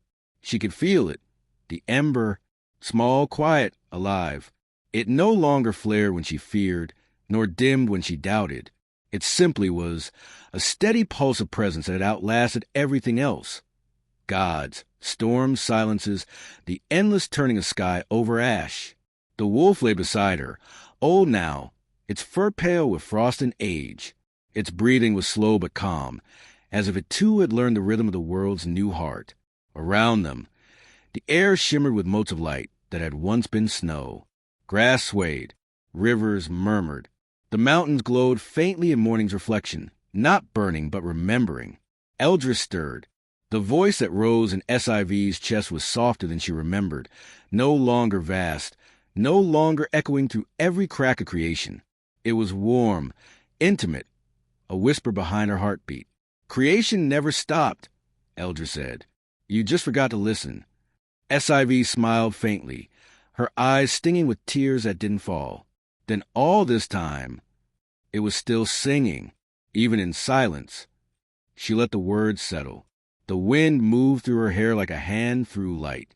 She realized then that creation had never needed gods to breathe. It had only needed witnesses. And she, through all her wandering, all her trembling fear of flame, had become one. The sun climbed higher, and where its rays touched, life answered. Trees unfolding like exhalations, rivers throwing back laughter in the form of foam. Flocks of birds, no longer stone, slicing through the air with cries so bright they could have been sparks. SIV reached down and pressed her palm against the soil. Beneath her fingers, she felt the slow heartbeat of the earth, molten still, dreaming, alive. She whispered, "Then it's not over." Eldra's laughter filled her chest like the warmth of a hearth rekindled. It never was. Endings are only pauses too long mistaken for silence. The wolf stirred, lifting its head toward the dawn. In its cloudy eyes shone a reflection of the same golden light that pulsed within SIV's ribs. For a moment, she saw herself mirrored in the creature, and beyond that, she saw the ember reflected in the world itself, in the glow of leaves, in the glint of water, in the color that refused to fade. SIV closed her eyes and breathed deeply. The warmth spread through her body, not as fire, but as memory, not as command, but as belonging. When she opened them again, the sky had cleared completely. The last stars lingered faintly in the blue, their light trembling but sure. Each one burned with a color she recognized, the hue of things reborn, of forgiveness, of flame without fear. She whispered, "Eldra, if creation is still singing, what does it sing of now?" The ember pulsed once, tenderly. "Of you." The words folded into her heart, and she felt the truth of them ripple outward, into the soil, into the air, into everything still learning to exist again. As the sun reached its height, SIV stood, her shadow long and gentle against the grass. The wolf pressed close to her leg. Together, they began to walk toward the horizon, not to end, not to rest, but simply to continue. Behind them, the valley shimmered in waves of golden light, and the wind carried the softest of sounds, neither word nor song, but something between, something eternal. The world whispered through leaf, through flame, through breath itself. Creation never stopped. You just forgot to listen.